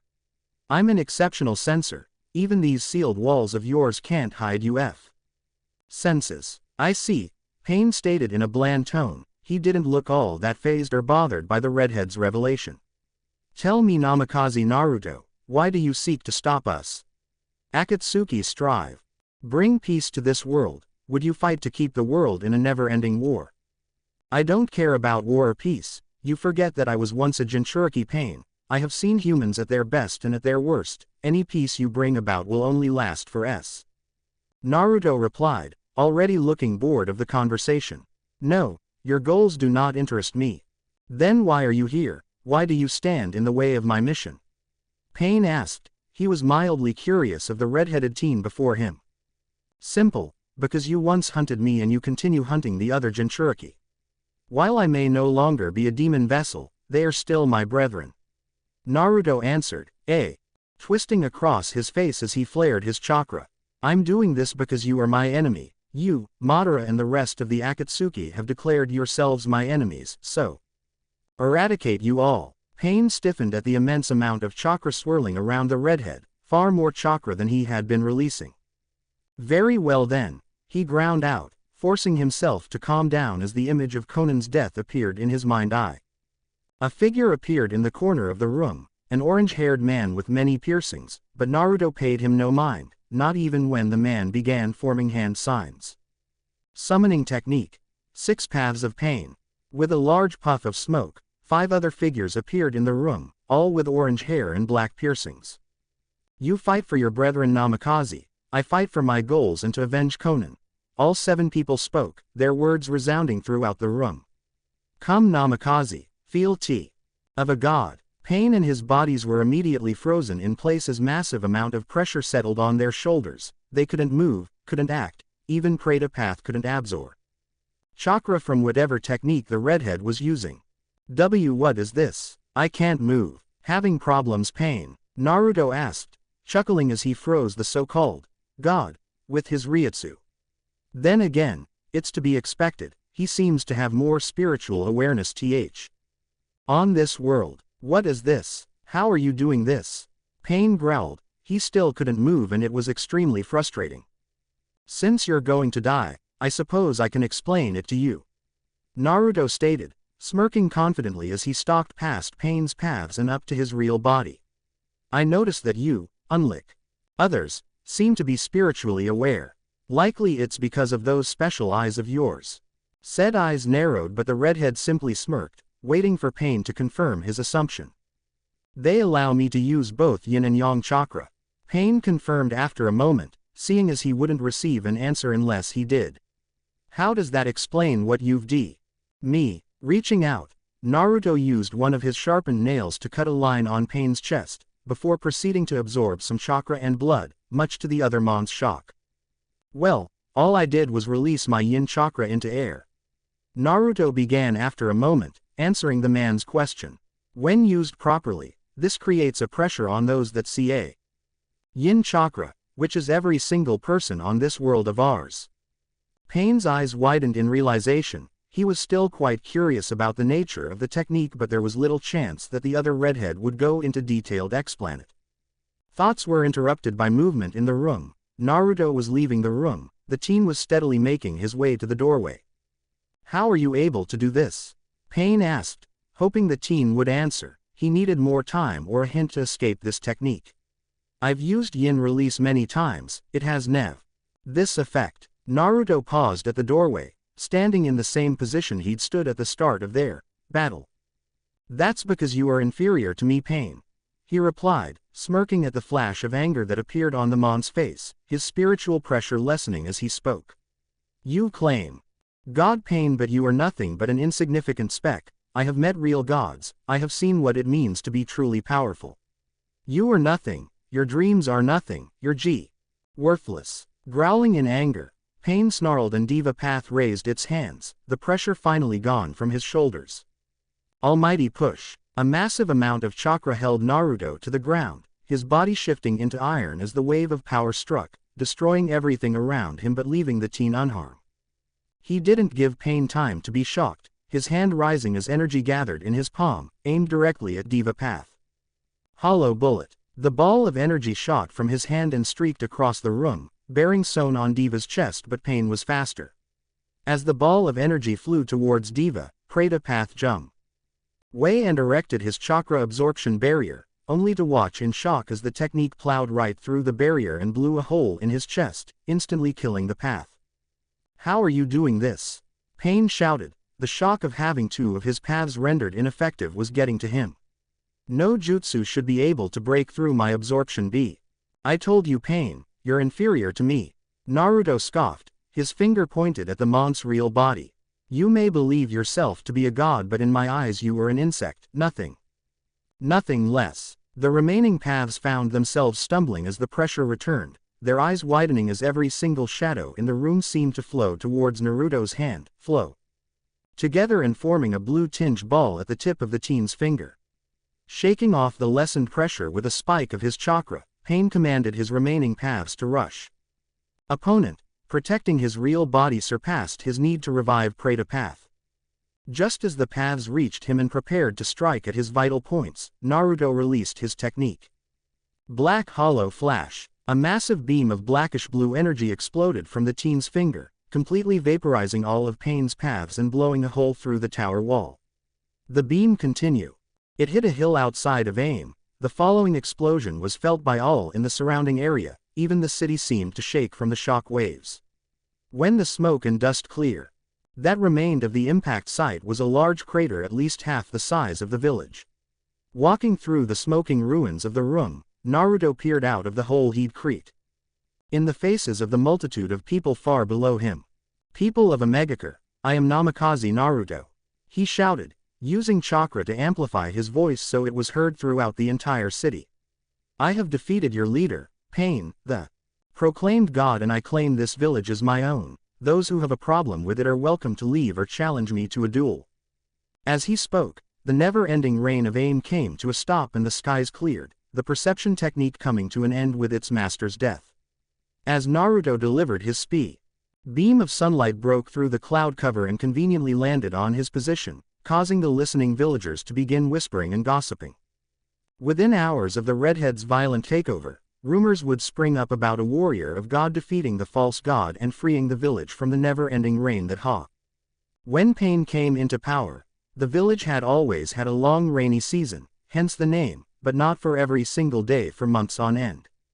After defeating a few challengers without breaking a sweat, Naruto was accepted as the new ruler of Omegakure. With the assistance of several thousand shadow clones, his various allies, teleportation techniques and his subordinates, Naruto was able to rebuild Omegakure into a much better than when Pain was in charge. The slums were cleaned up, new houses were built, food and clothing was distributed to the villagers and more missions were sent to the village. All of this was accomplished in just under a week, earning Naruto the title of greatest Omekage ever. With the addition of Pain's memories and techniques, he was able to move his plans for the Akatsuki ahead, namely to wipe out the last two members of the organization. Using Shinobi's Akatsuki ring, he was able to transmit a message to Hidan and Kakuzu, ordering them to make their way to a particular Akatsuki base. He'd also integrated Pain's Rinnegan and its techniques into his Sharingan Uyagen hybrid. His eyes remained in their base form, but once the dojutsu was activated, the whites' eyes would turn a light blue with concentric circles around the pupil. So far, he'd been too busy with the rebuilding of the village to truly practice and master the Rinnegan, but he have plenty time after dealing with the Akatsuki. It shouldn't take all that long, seeing as he planned to meet with Sasori's spy the very next day. Exiting his black cavity, Naruto took a glance around before making his way towards the Akatsuki base where he was meant to meet Hidan and Kakuzu, arriving at almost the time as the two shinobi. "Hey!" Hidan shouted upon spotting him, an insane grin crossing his face. "Who the fuck are you, kid? You idiot Hidan, this is why I tell you to read the bingo book." Kakuzu grumbled, eyes glinting greedily. "That's Namikaze Naruto, his bounty is worth at least the both of ours. Compared. That's so. He'll make a great sacrifice to Jashin-sama then." Hidan replied, hefting his three-bladed scythe. "Stay out of this, Kakuzu." "Idiot." Kakuzu scoffed, rolling his eyes. "Considering the fact that he's here at our base, he must have something to do with Akatsuki. Leader Sama will be displeased if you kill." "Like I care what that bastard thinks." Hidan growled, but he still put his weapon away.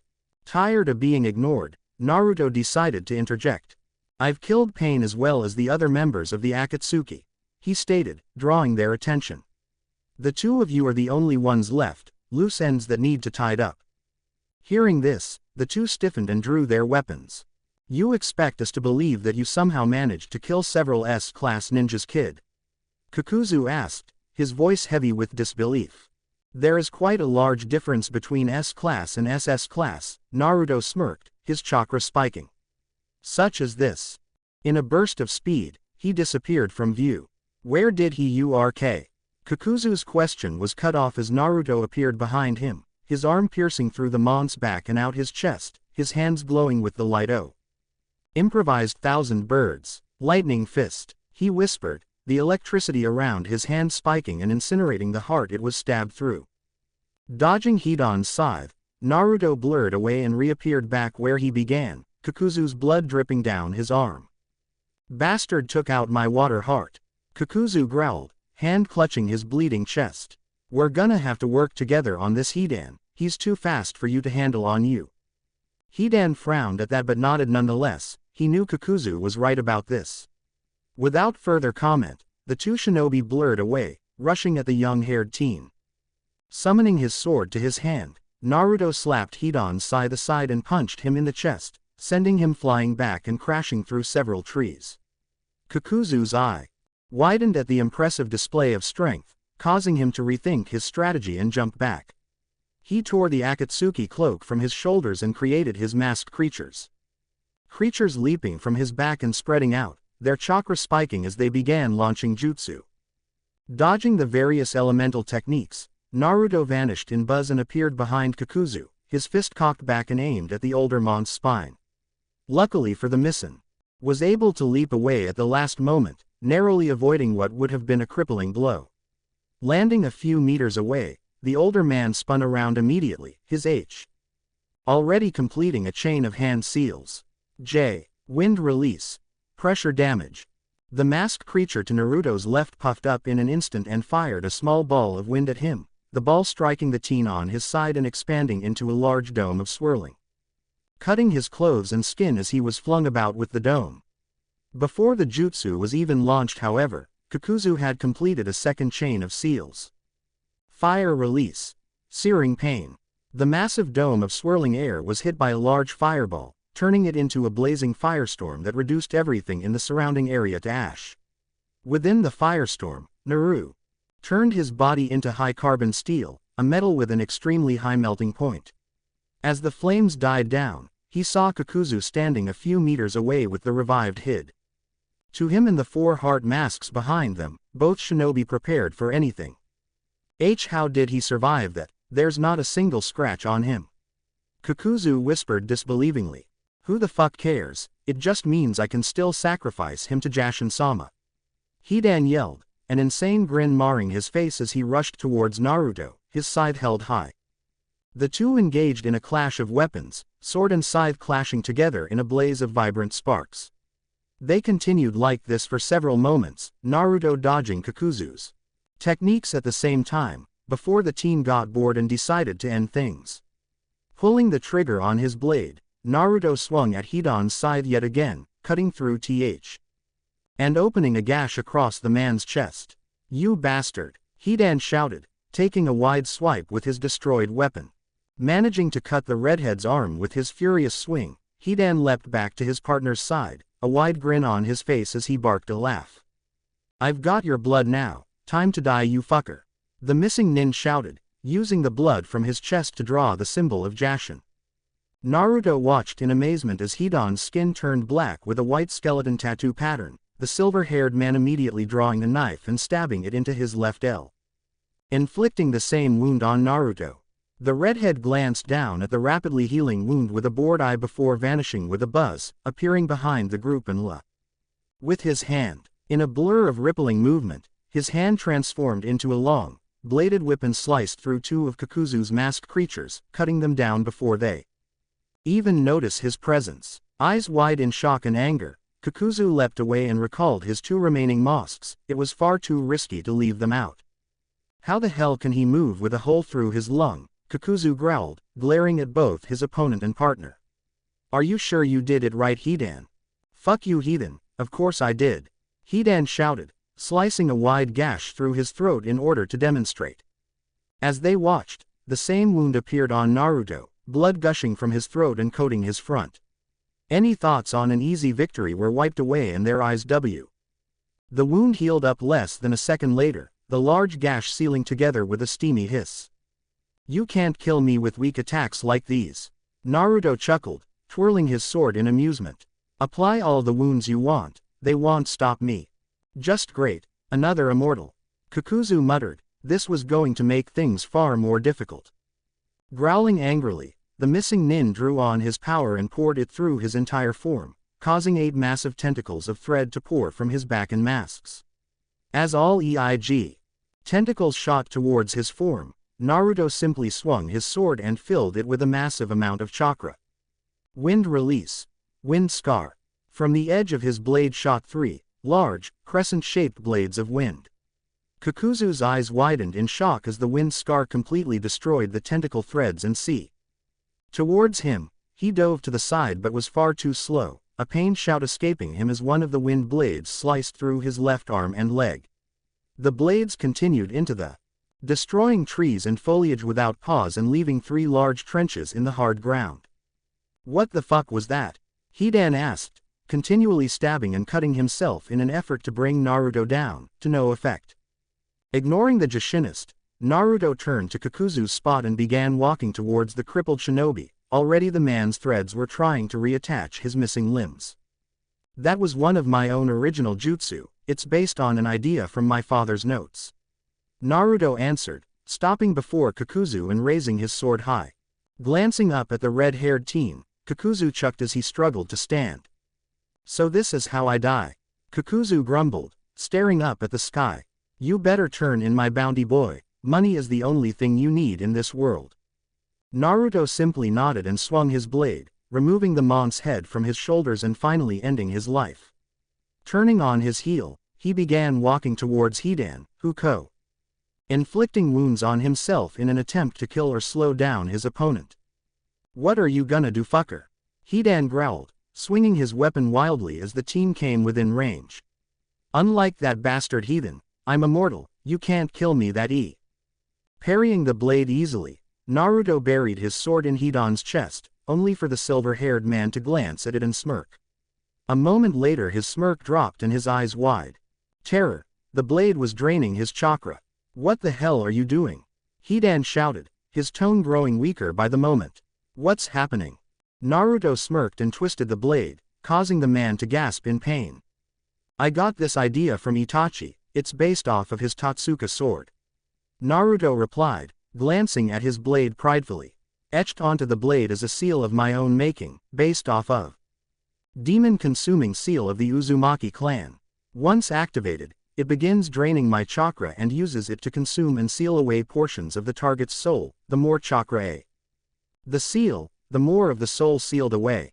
Right now, I'm giving it enough chakra drain your soul 3 times over.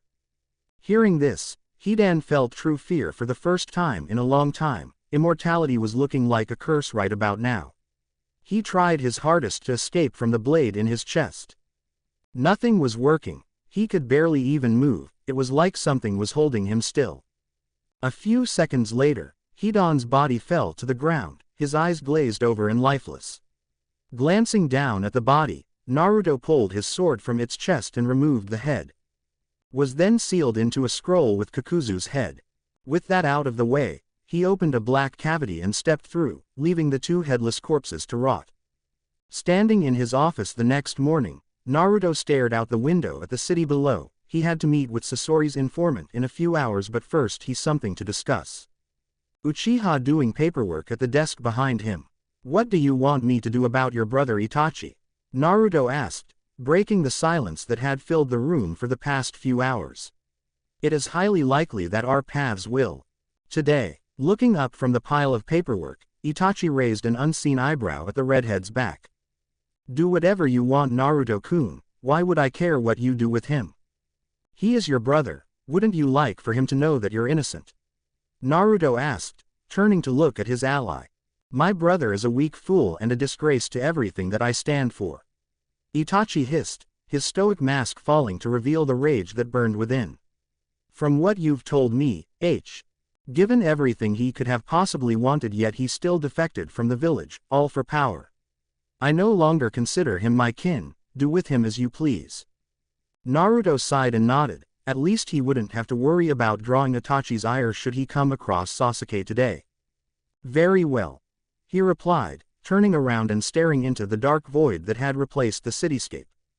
Without another word, he stepped into the black cavity and was gone, leaving the once again stoic Uchiha to deal with the never-ending stream of paperwork.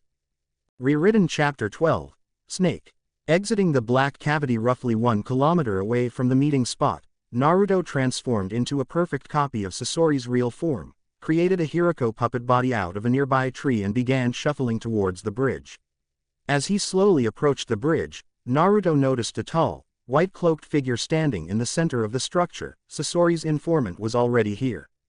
Walking onto the bridge, he stopped a few feet away from the figure and spread out his senses, easily locating the concealed chakra signature hiding in the bushes. So Orochimaru is here, that means Kabuto is either a terrible spy or he has betrayed Sasori. Naruto mused, watching as Kabuto turned and removed his hood. Either way, he's useless to me. It's been a long time, Sasori-sama. Kabuto greeted, bowing slightly. At least 5 years now. Guess I'll play along until the snake decides to show himself. Naruto decided, nodding at the man's greeting. Were you followed? No, I covered my tracks well. Kabuto replied, adjusting his glasses. Old fool, of course I was followed. Picking up the stray thought from Kabuto's mind, Naruto guessed that he had in fact betrayed Sasori. How are you? He asked, sticking to his role. I was a bit disoriented when your jutsu lifted and I remembered who I was. Kabuto replied, smiling widely. I am still a little heavy-headed, but it will pass. I have some questions for you. Naruto stated, moving along as the real Sasori wouldn't care about the spy's state. I have little time, so we will have to make it brief. It was quite hard to slip away from Orochimaru. Kabuto replied, his smile lessening minutely. Tell me the location of your base. Naruto grumbled in Sasori's deep tone.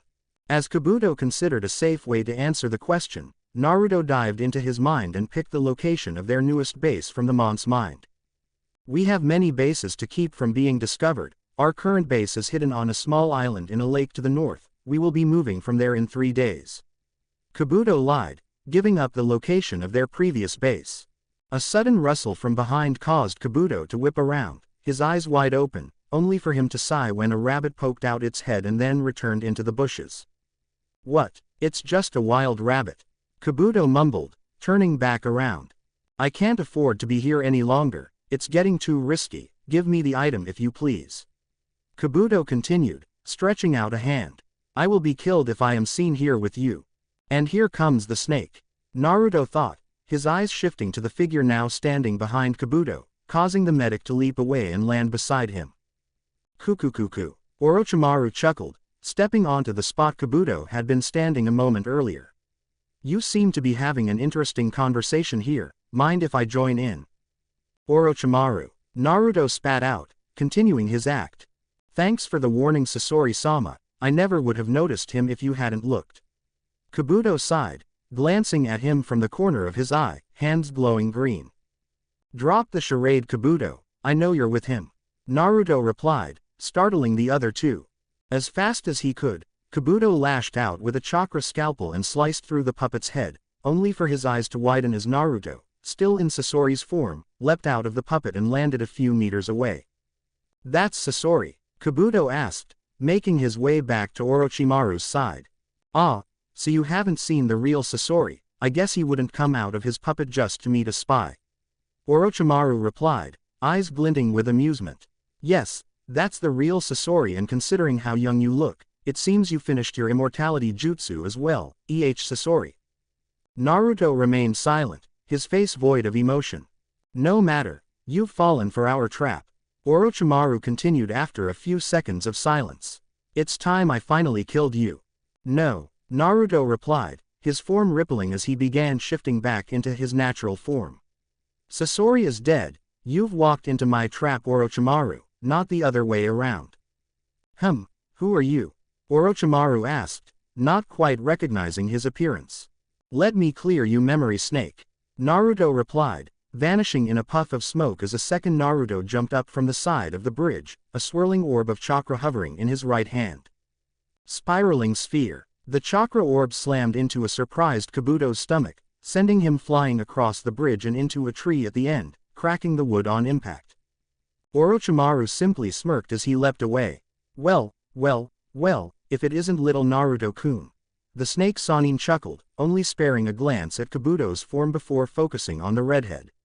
Sasuke-kun has been looking forward to a reunion ever since he read your bingo book entry. I hope you trained him well, Snake, Naruto replied, staring back at the Sannin. Hopefully he can entertain me before I crush him.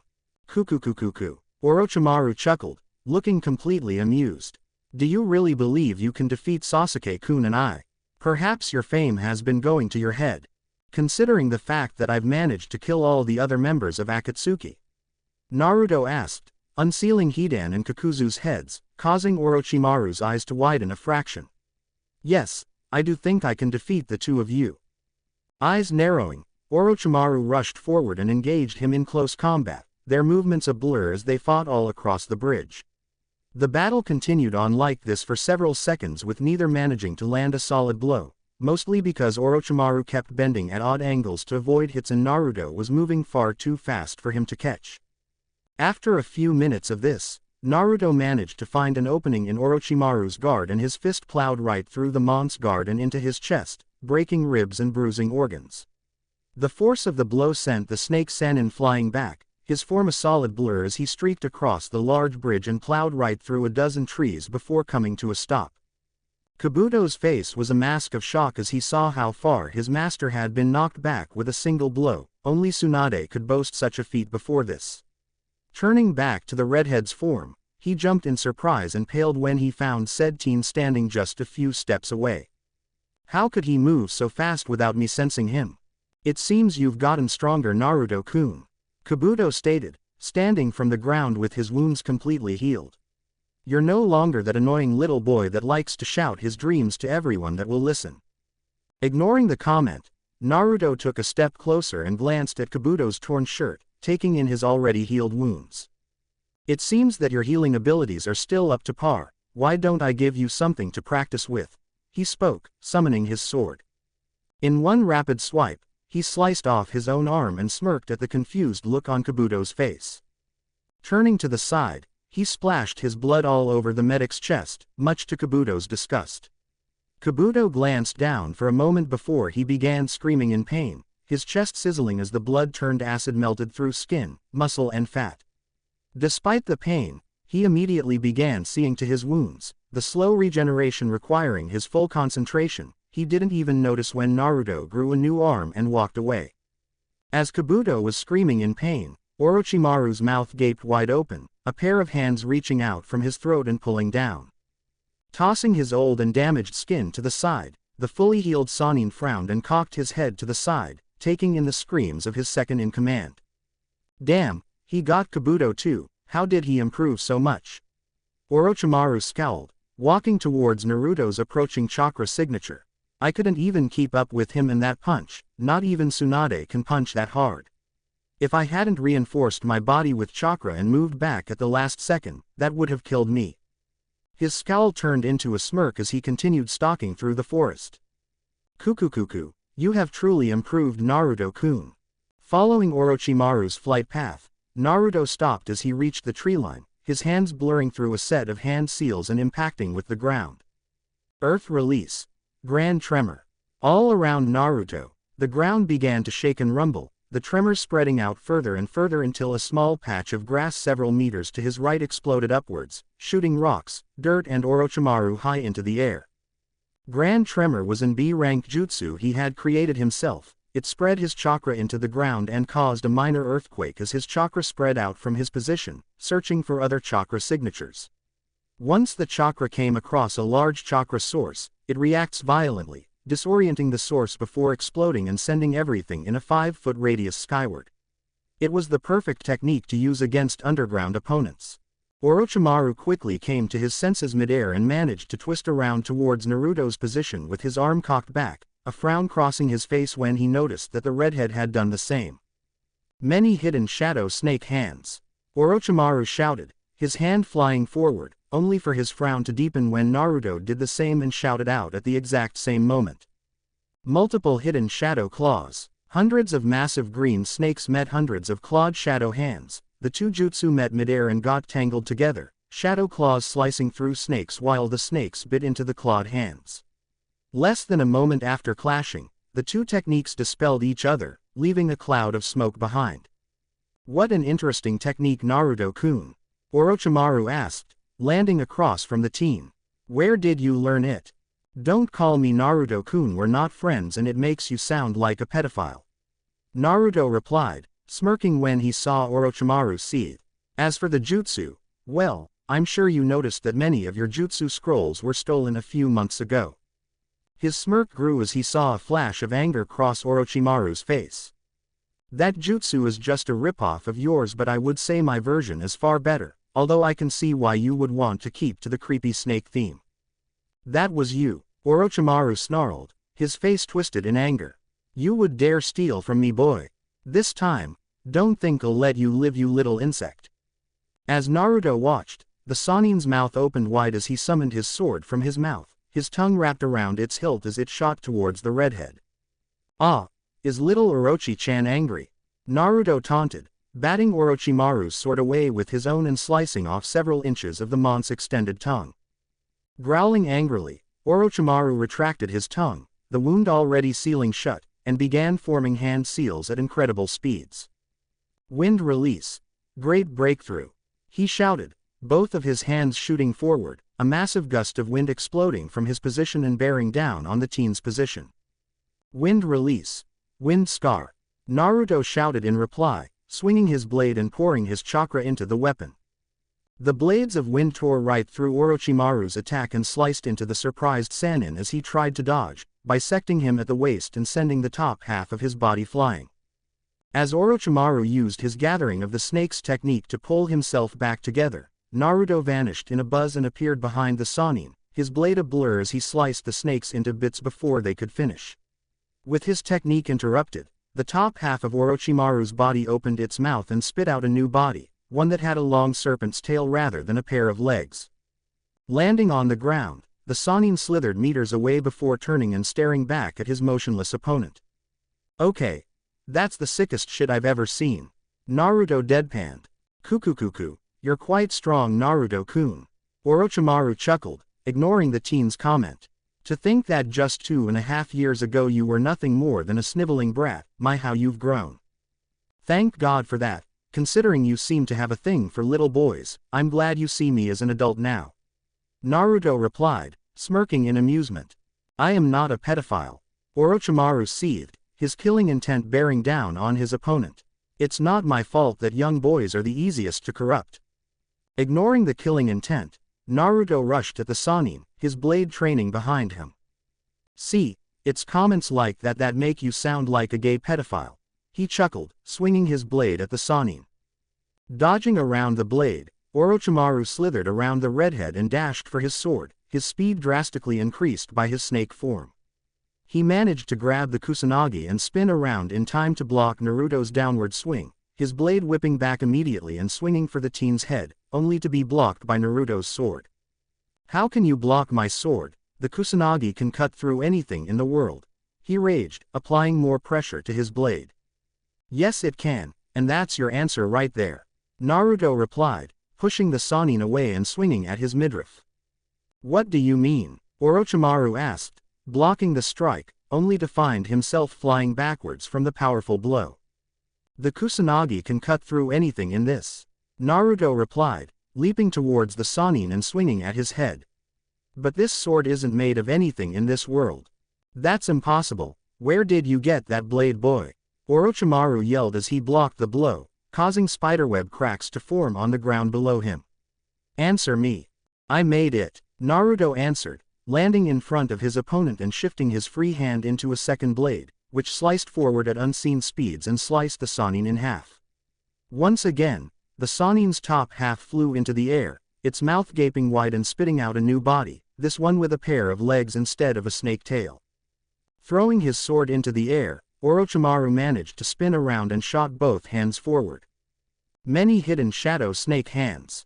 Naruto immediately countered with his multiple hidden shadow claws once again, the two techniques dispelling each other as Orochimaru grabbed his sword and landed on all fours, his jaw unhinging and gaping wide open.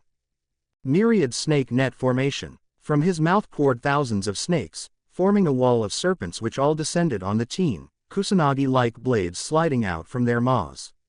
Looking over at the approaching wall of swords and snakes, Naruto held up hand, his palm forward, his fingers together and his thumb curled in. An aura of bluish energy sprung up around him, his ki flaring around him like a massive flame as he drew on it and focused. Sensing the buildup of strange power, Orochimaru leapt into the air, aiming to avoid whatever was coming. What is that blue aura? Orochimaru wondered, taking in the glowing form of his opponent. It doesn't feel like chakra and it's not as malicious as the Kyuubi's power. Is this that Sage Mode Jiraiya was always going on about? Big Bang Attack! Naruto shouted, creating a ball of concentrated ki roughly twice the size of his Rasengan and firing it at the wall of snakes. The orb struck the wall of serpents and imploded inwards, shrinking to half its size before exploding outwards, growing into a massive sphere of power. There was a bright flash of light, causing Orochimaru to cover his eyes, followed by a large explosion, one powerful enough to descend the Sannin higher into air from the shock waves alone. Opening his eyes, the Sannin was shocked to see only a massive crater and a large mushroom-shaped cloud rising into the air. His serpents had been completely destroyed by the boy's attack. Such a powerful technique, where did he learn it? The Sannin wondered, his eyes wide in shock. His shock was dispelled as his instincts screamed at him, the Sannin bringing his blade up just in time to block a flyby strike from Naruto, pushing him farther up into the air. Impossible, how can he fly like that? He pondered, using his momentum to spin about and watch as Naruto flew around in a large circle and returned with an overhand blow. As he saw Orochimaru raise his sword to block once again, Naruto smirked and began pouring his chakra into his blade, pulling the trigger as he fired the wind scar. The vibrations from his weapon caused the technique to twist and bend, causing the three wind blades to spin around the snake Sannin, spinning him around as he was shredded to bits. Spiral scar! Naruto shouted, only for his smirk to turn into a frown as the bits and pieces of Orochimaru turned into dirt and fell to the ground. Landing in the crater from his Big Bang attack, Naruto immediately blurred through a chain of hand seals and stomped his foot on the ground, forming another one of his original Earth Jutsu. Earth Release. Rockfall. The earth around him exploded, sending rocks of varying sizes into the air. They ranged in size from minuscule pebbles to massive boulders. The rocks flew high into the air before flying out in different directions, creating a massive cloud of rocks in the air above him, Naruto's position being the only uncovered spot for meters around. The rocks began to fall with chakra-enhanced speed, crashing down into the ground and smashing through trees and earth, only stopping after they had burrowed several feet into the ground. Hearing a sound behind him, he turned around to witness one of the larger boulders being sliced in half as Orochimaru ran out of the forest, avoiding as many rocks as he could as he escaped the brunt of the attack. A few of the smaller rocks managed to graze him, shattering bones and tearing skin, but the Sannin continued forwards. As he made it into the crater, escaping the last of the descending rocks, the snake opened his mouth wide and spit out another body.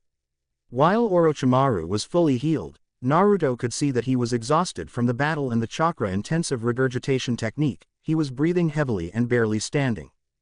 Kukukuku, such power you have, Naruto-kun. Orochimaru chuckled, licking his lips with an elongated tongue, causing Naruto to shudder minutely. It's a pity that I have to end this battle now. Perhaps we'll pick up where we left off when I have my new body. As the Serpent Nin finished his sentence, a fully healed Kabuto burst out of the ground to Naruto's left, his hand cocked back and each of his fingers glowing with a purple flame. Five-pronged seal, the medic shouted, slamming his hand into Naruto's stomach and sending him flying. Running to his master's side, Kabuto grabbed his master and prepared to leap away, only for a disc of spinning blue energy to cut through his legs, cutting them off at the ankle and sending him to the ground. As they tumbled to the ground, both shinobi turned to see where the attack had come from. easily spotting Naruto sitting up with his right arm outstretched in a throwing gesture. Destructo Disc, Naruto whispered as he stood, smirking victoriously. How? Orochimaru shouted, shakily making his way to his feet. You shouldn't be able to control your chakra, and with the demon within you, you should be unconscious. Who said I used chakra?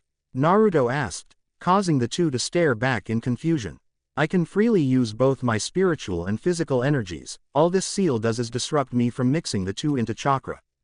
Besides, he paused for a moment to release his limiter seals, flaring his tremendous chakra reserves and forcing Orochimaru to his knees from the sheer amount of power released.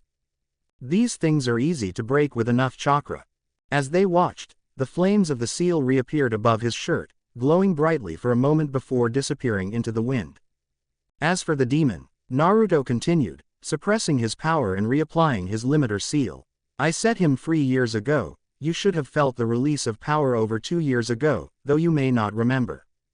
Smirking at their shocked faces, Naruto held up a hand and flared his chakra, causing Kabuto to fly towards him. Universal pull. He had been able to greatly reinforce his telekinetic abilities with the gravity abilities of the Rinnegan, allowing him to now pull and push objects of any size by adding more chakra to his ability, and unlike Pain, he didn't need a cooldown. D even kept the names of the techniques to honor Pain after learning that the man was an Uzumaki. They weren't closely related, but they were still family. Holding Kabuto by the throat, Naruto rammed his hand into the medic's gut, piercing through skin and muscle and reaching his organs. Charging his ki, he smirked at the medic. Let me put this in a way I'm sure you've heard many times. Naruto smirked, his hand glowing blue and causing Kabuto to scream in pain. I'm about to blow my load all over your insides.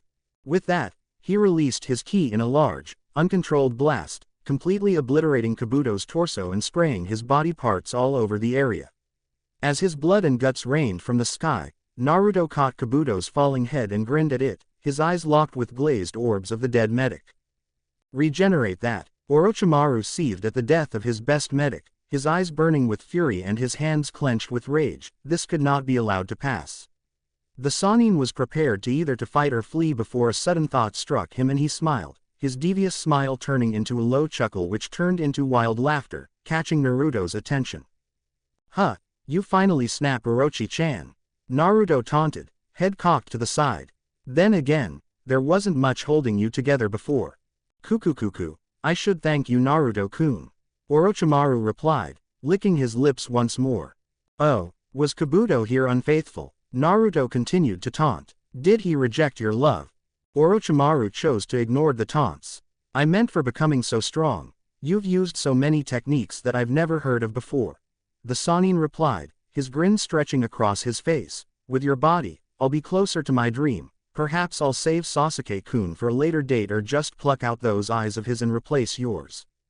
Now it was Naruto's turn to chuckle. He knew all about Orochimaru's technique from Sasori's memories, and he wasn't worried at all. Go ahead and try, you pedo. Growling angrily, Orochimaru opened his mouth wide once again, but instead of a body crawling out, a massive white snake with Orochimaru's head and composed of many smaller snakes slithered out of the mouth and rushed towards Naruto.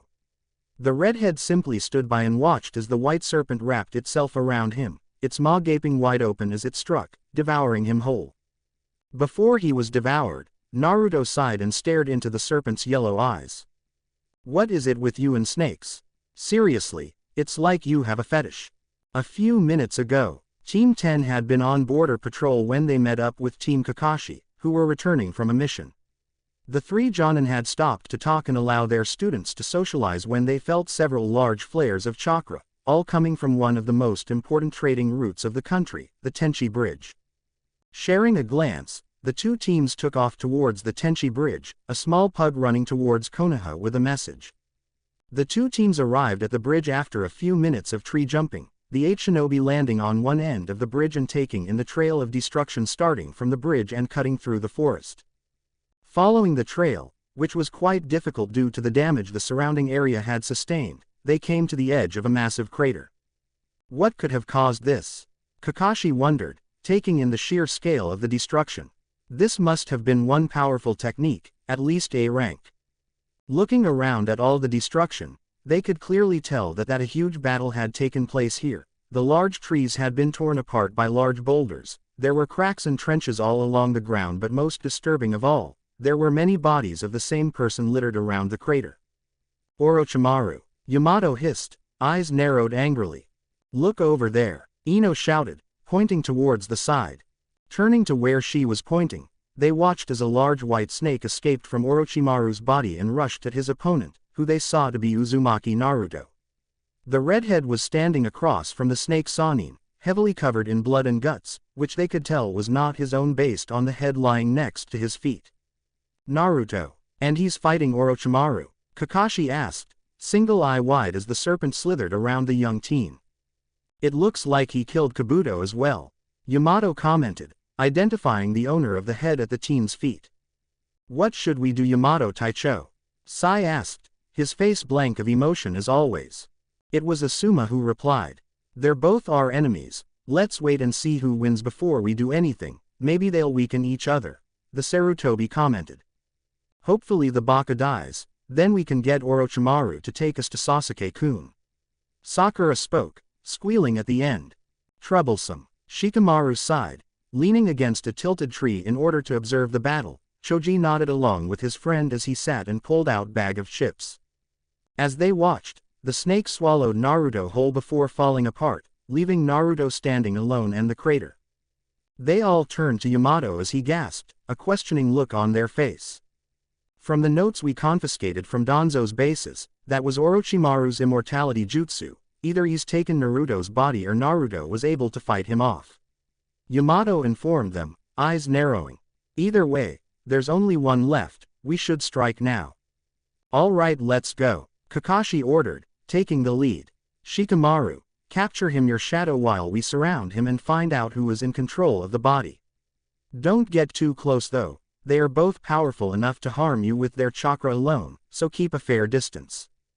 Getting a nod of acknowledgement from everyone else, he gave the signal and they ran towards Naruto's body. Orochimaru's mindscape, Kukukuku, foolish boy, now you are mine. The monk's voice rang out.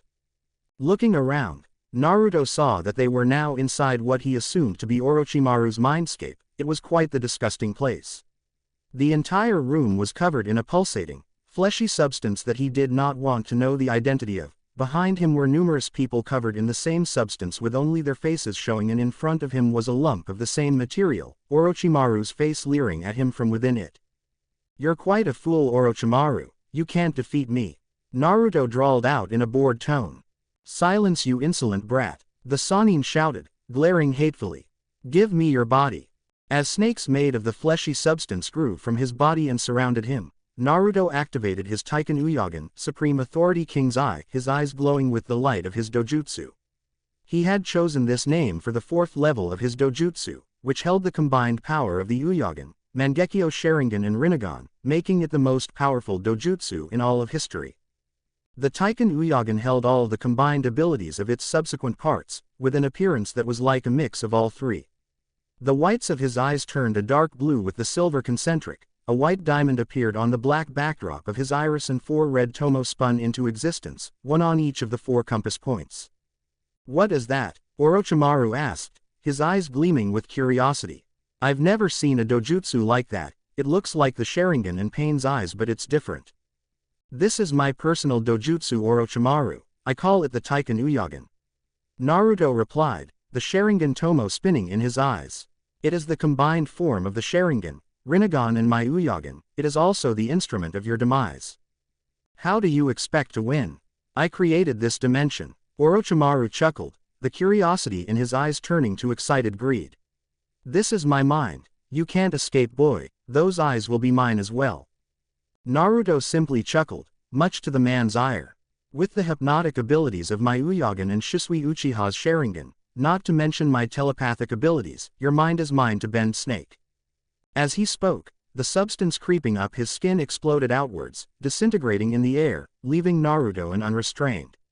At the same time, the diamond in his eyes shined brightly with an eerie white light while the tomo became fast-moving, red circles. With the illusions of the Mangekyo Sharingan, your mind becomes my domain to command. The room changed from the flesh-covered room to an endless expanse of blackness, the only light coming from the bright red moon that hung high in the sky, tinting the sky and black clouds with the same color. No, Orochimaru gasped, recognizing his surroundings. He was in the realm of the Moon Reader, and just like when Itachi had brought him here, he was crucified to a black cross with the bodies of his previous hosts a short distance away, the gray-scaled figure of Naruto standing a few feet away with one hand on his chest. With the power of the Rinnegan, your soul is in my hands. The ripples in the teen's eyes began to move, flowing towards the center hypnotically, as if his sclera was moving. Behind Naruto, a giant statue broke out of the ground, Orochimaru's eyes widening in fear as he recognized it as the Geto Mazo from the Akatsuki meetings. The statue opened its mouth wide, spewing out a steam of energy in the form of a dragon, the creature flying about the illusionary realm. As it touched each of the encased bodies, they shattered into many shards, the long-dead souls disintegrating into dust and vanishing. What are you doing? The Sannin asked, his tone full of terror. This is the demonic statue of the outer path. It has many functions, but one of its basic capabilities is the ability to remove the soul of any being it touches. Naruto replied, watching as the human souls vanished. However, with those people being pure souls with their bodies long dead, it sends them on to the Shinigami's realm. No, Orochimaru shouted, struggling in his restraints as the dragon turned its eyes on him. You can't do this to me, I'm immortal, Amor. He was cut off as the dragon swallowed him whole, his soul exploding and disintegrating, the dragon returning to the mouth of the statue which slowly returned to the ground below. You were never a mortal snake, just living on borrowed time. Naruto scoffed, turning from the cross. He took a single step and vanished, the illusionary world shattering behind him. Outside, as his eyes opened wide, normal, dark blue eyes on a white backdrop, Naruto frowned when he found himself unable to move. Glancing around, he saw that he was being held by Shikamaru's shadow while being surrounded by two Konoha teams.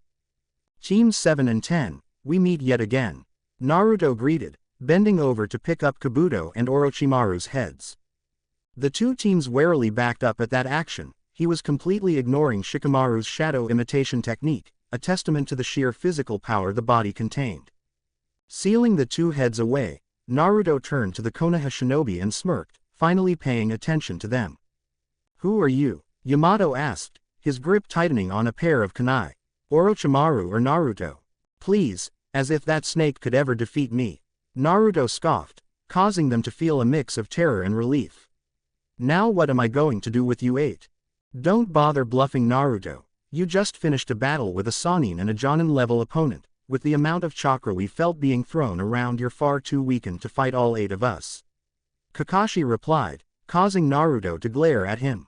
Perhaps I didn't make myself clear the last 2 times we met. Do not speak to me, Kakashi. He hissed, eyes narrowed angrily. You are less than scum, not even worth a speck of my attention. Speak to me again and I will send you to an early grave. Naruto, you idiot, don't talk to Kakashi-sensei like that. Sakura screeched, brandishing her fist. We all know you're too weak to fight us off. Now make yourself useful and tell us if Orochimaru told you where Sasuke-kun is. Naruto smirked back, he would enjoy this. Ah yes, the Uchiha. You don't have to worry about him, he'll be returning to Konoha soon enough. He answered, causing Sakura to squeal in delight while the rest narrowed their eyes at him. Of course, his condition when he reaches the village may not be favorable.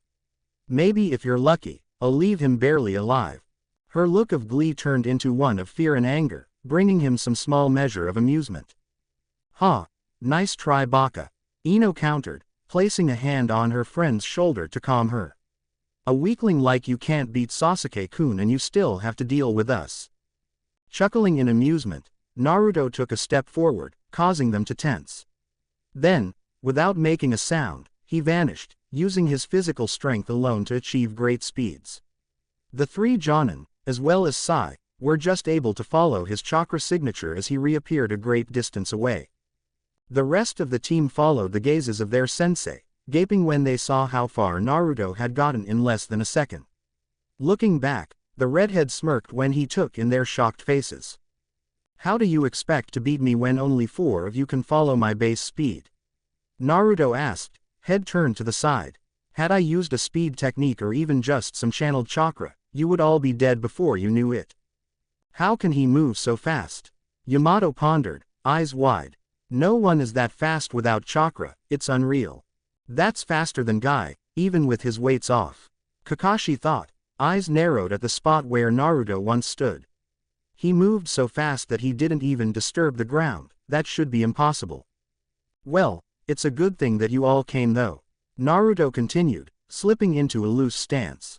You've brought me one of the little rats that escaped my hunt as well as the last Mokuden user. I should thank you for the gift. Before they could reply, he ran towards them at a lower speed, his movements a blur but just slow enough for them to follow. Using his shadow once again, Shikamaru tried to stop his movements but Naruto didn't even slow down, tearing through the shadow's power without pause. Leaping to the side, Asuma pulled out his trench knives and infused them with wind chakra while Kakashi blurred through a set of hand seals, his hand glowing with the light of his lightning cutter. Nodding to one another, they charged towards Naruto while the rest hung back, prepared to back them up. As the two Jonin approached, Naruto raised an arm and swung it to the side, grinning widely when the lightning cutter followed his command and transformed into a ball of lightning which flew at Asuma, forcing him to stop and hold the ball off with his wind-infused blades. Running right into Kakashi's guard, Naruto dodged a punch to the head and sent the Jonin flying back with a light kick to the chest, his form a single blur as he flew past the still preoccupied Asuma. With their senseis indisposed, Sakura and Choji ran towards Naruto, Ino prepared a technique, Shikamaru hung back with Yamato and Sai took to the air on the back of an inky crow. Sakura, being the faster of the two, reached him first and swung at him widely. Casually sidestepping her fist, he leapt over her head and landed on the large, rolling sphere that was Choji, his second leap and causing the ball to crash into Sakura with the strength of his jump. Flying high into the air, he avoided the several ink creatures that leapt from Sai's drawing scroll and reared back an arm, the limb transforming into a long, silver lance. The lance pierced right through the bird and its rider, revealing both to be ink constructs, the real Sai having substituted moments before impact. Mind-body disturbance technique. Feeling the Yamanaka link up with his mind, Naruto smirked and grasped the link with his telepathic abilities, a psychic pulse forcing her from his mind and disorienting her. Landing in front of the disoriented blonde, he lightly punched her in the gut, causing her to fold up and fall to the ground unconscious. As Ino dropped, Shikamaru's shadow latched onto him once again while some tree roots shot out of the ground and wrapped around him, both shinobi straining to hold him down as he struggled against his bonds. Hurry senpai, I can't hold him for long, Yamato shouted, summoning more roots as the first set were torn apart. Hearing the sound of chirping birds, Naruto turned to look behind him, taking in the sight of Kakashi dashing towards him with a glowing hand, Asuma, Sakura and Choji following behind him. In a fast-moving blur, Kakashi appeared behind Naruto, his arm reared back and prepared to stab his thousand birds through his student's skull. The copy nin found his eyes widening in shock when the red-headed teen simply glanced at his technique, causing the lightning around his hand to dissipate into the air, rendering the attack useless. Quickly getting over his shock, he leapt to the side, giving his comrades a chance to finish things. As Asuma dashed towards him, his trench knives glowing blue with wind chakra, Naruto simply rolled his eyes and focused his lightning abilities once more. Kneel. As soon as the words left his mouth, all 7 conscious shinobi dropped to their knees, the ones that were running sliding and cutting up their legs on the rough ground. They all stared in shock as he flexed his muscles once again, tearing apart Yamato's roots and escaping from his temporary prison. Looking them over, Naruto smirked as he took in their attempts to overpower his command, Kakashi being the only one to make any progress. Must be because of his lightning affinity, Naruto mused, turning towards the forest with a raised hand. Universal pull. The technique latched onto and pulled Sai from the forest, causing him to smash through tree branches and foliage as he was dragged across the battleground and into Naruto's waiting hand. Looking the ex-root shinobi up and down, the redhead frowned deeply, causing Sai to gulp nervously despite his face being blank of emotion. You know, you remind me of my ex-teammate. Naruto spoke, head cocked to the side. I really hate him. Tightening his grip, he squeezed until a loud crack rang through the area, Sai's head hanging limply on his broken neck. Waiting a moment to make sure it wasn't a clone or illusion, he threw the body aside before setting it aflame with a fireball, earning a gasp from a teary-eyed while the others looked down at the death of their comrade. Ignoring the glum mood, Naruto stalked towards Yamato's form and knelt in front of the struggling man, one of his fingernails shifting into a claw as he cut a line from the monk's cheek to his jaw. The rest could only kneel and watch as a stream of blood flowed out of the wound and into Naruto's hand, a stream of brown light joining it from the monk's mouth a moment later. His task completed, Naruto stood and took a step back, his control on their motor skills releasing a moment later. The Konoha nin were on their feet in an instant, Yamato leaping away to join with his comrades, a conscious Ino joining them a moment later. "Are you okay, Yamato-sensei?" Sakura asked, her hand glowing green as she healed his cut. "I'm fine," Yamato replied, eyes locked on Naruto's form. "He just took some blood and chakra." He did the same with Danzo," Kakashi muttered, eyes narrowed in thought. "This bears further investigation, there must be a reason he's taking these samples." Growing bored of their conversation, Naruto armed with his palm facing outwards, causing them to tense warily. As they prepared to attack or dodge, he flared his killing intent, freezing them in place and causing Sakura and Ino to drop to one knee. "Now then, listen closely. There are several reasons why you will all leave here alive, some of you, I hold no grudge against," he began, nodding to Yamato, Choji and Shikamaru. "Some of you deserve to await your punishment with the rest of that rotten village," he continued, glaring at Asuma, Kakashi, Sakura and Ino. "But above all else, you're still alive because you will deliver a message for me." "What message?" Shikamaru asked as the killing intent lessened.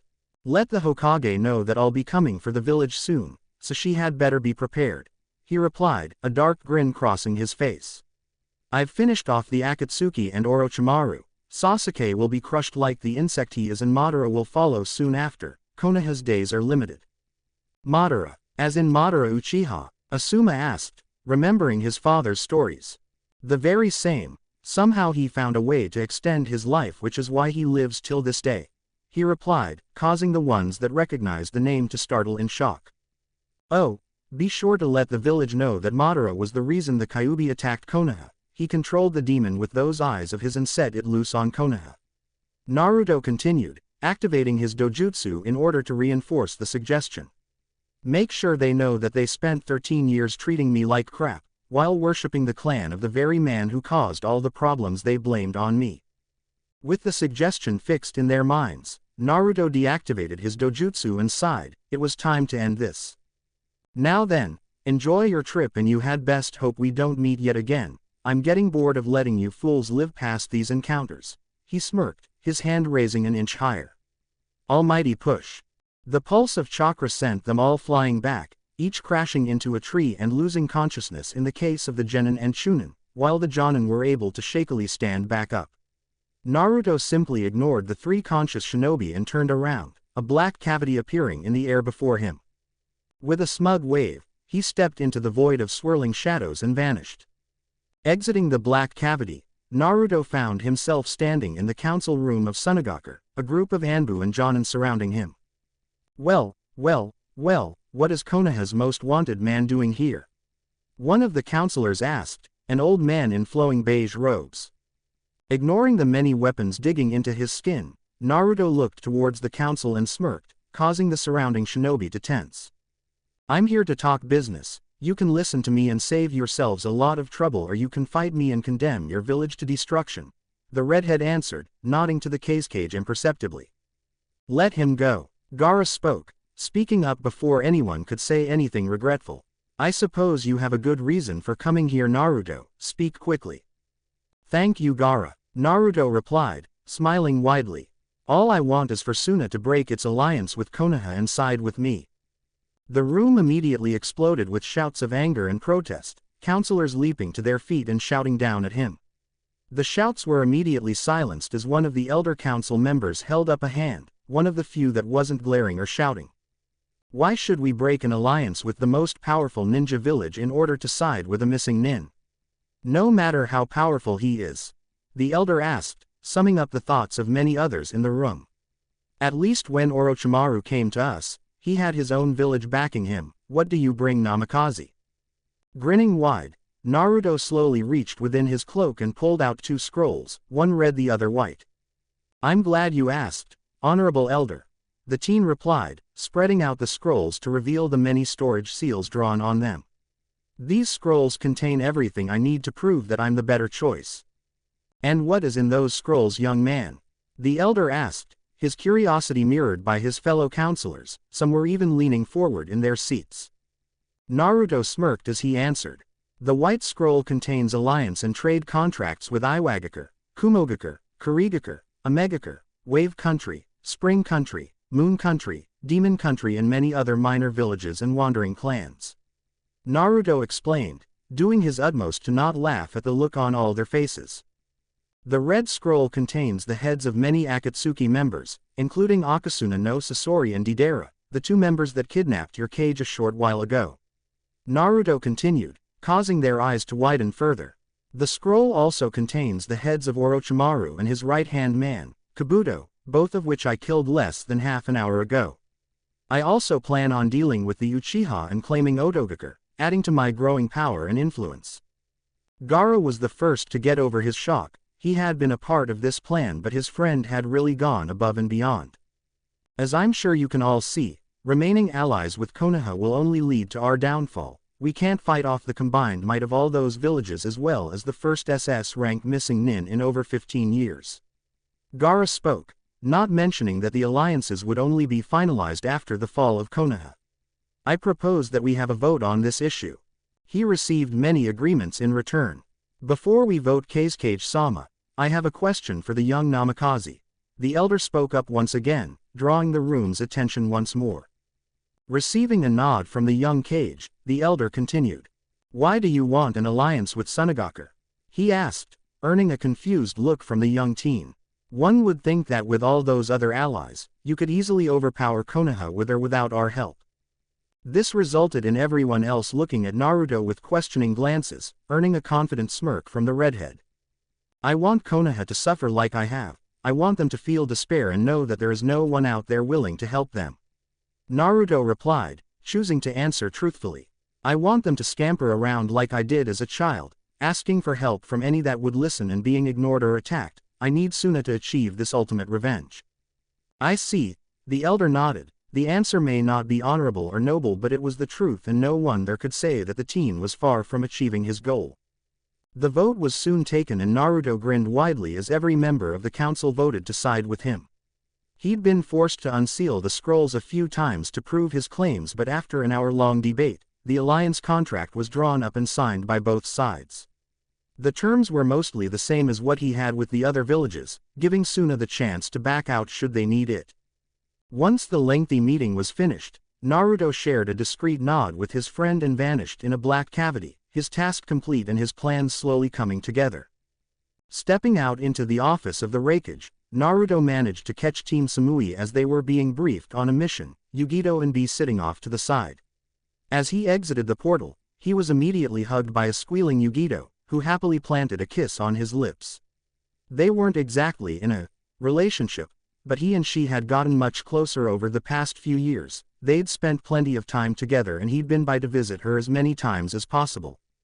After breaking apart due to a need for air, he set her down and was immediately lifted into a bear hug by B. Yo bro, what kept yo? B rapped, grinning widely. Good to see you too B. Naruto replied, grinning back at the larger man once he had been set down.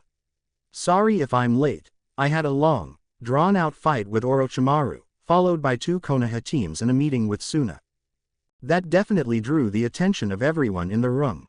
You fought Orochimaru? Yugito, Karui and Omoi shouted, their eyes wide with shock.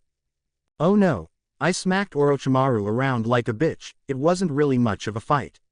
Naruto replied, smirking smugly.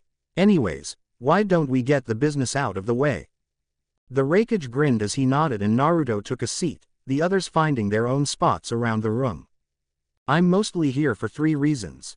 He began, slipping into his business mode, causing the others in the room to become serious as well. First off, have you prepared for the Hyuga? I will be commencing the attack on Konoha in 2 weeks' time. Yes, We've finished building the clan sector for the Hyuga. It's close to the village but still secluded enough to give them the time required to adjust to their new home. A replied, shuffling through some papers on his desk. We also have several copies of the removal seal for the caged bird seal, as well as the bloodline protection seals prepared. As soon as they arrive, I'll have a seal handed out to each member. The aforementioned seals had been created by Naruto from some notes his father had started. The first seal deactivated and destroyed the caged bird seal while the other protected their bloodline without the horrid benefits of the caged bird seal. Good, good. I'll also need someone to show me the clan sector so I can memorize the exit points for my black cavity. Naruto replied, receiving a nod from the cage. Secondly, I need to burrow B for a while. B grinned and gave him a thumbs up. What for? I asked, quirking a brow. I'm attacking Otogaker tomorrow. I'll need B to keep away any sound nin that want to interrupt my fight with the Uchiha. Naruto explained, causing B's grin to widen further. I'll also need B and some Kumo nin to hold Oto until some of my own people can make their way over from AIM. I spent a few seconds scratching his chin in thought before nodding. Alright, I'll have him taken off the active duty roster for a few weeks. I replied, gaining a wide beaming smile from his surrogate brother. What's your third reason? Naruto smiled at that, his stoic expression fading away in an instant. To see Yugito-chan, of course, he replied, glancing over to the blushing girl.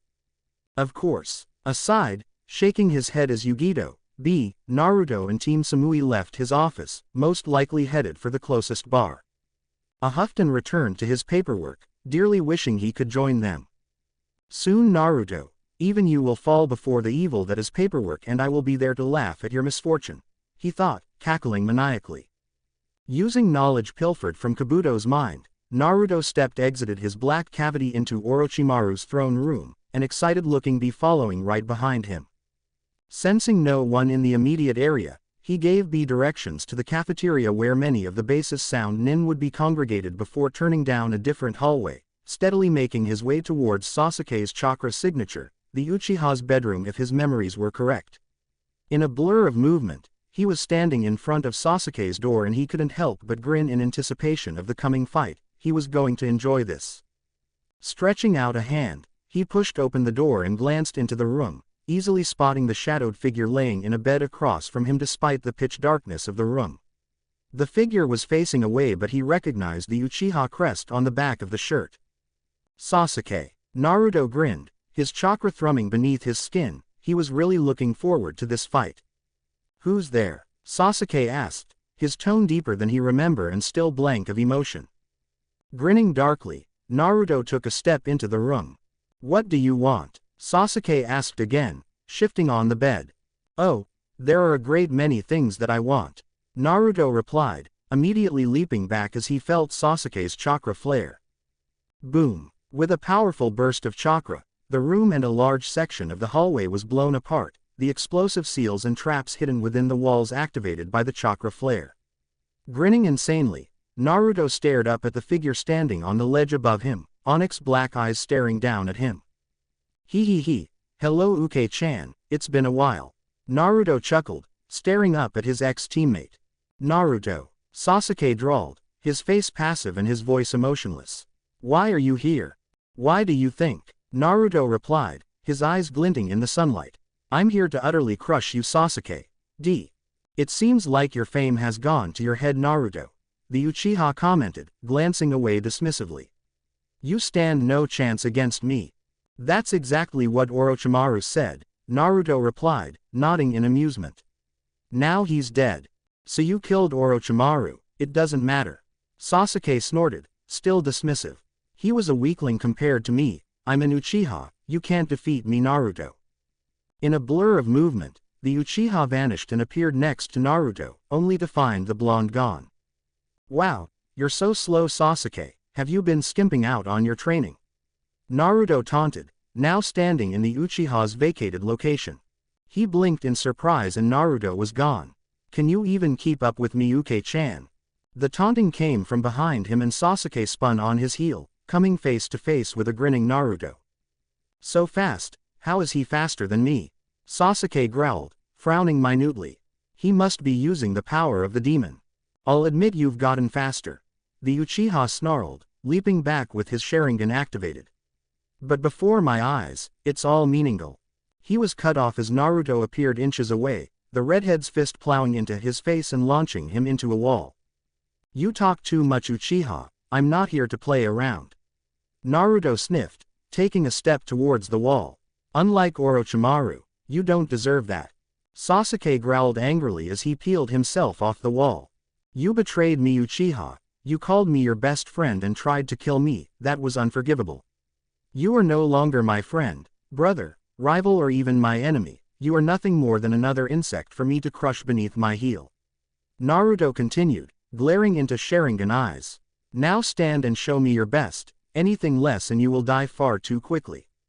Sasuke stood shakily, the first level of his cursed seal activated, but he was still leaning against the wall for support. It had been quite the powerful blow.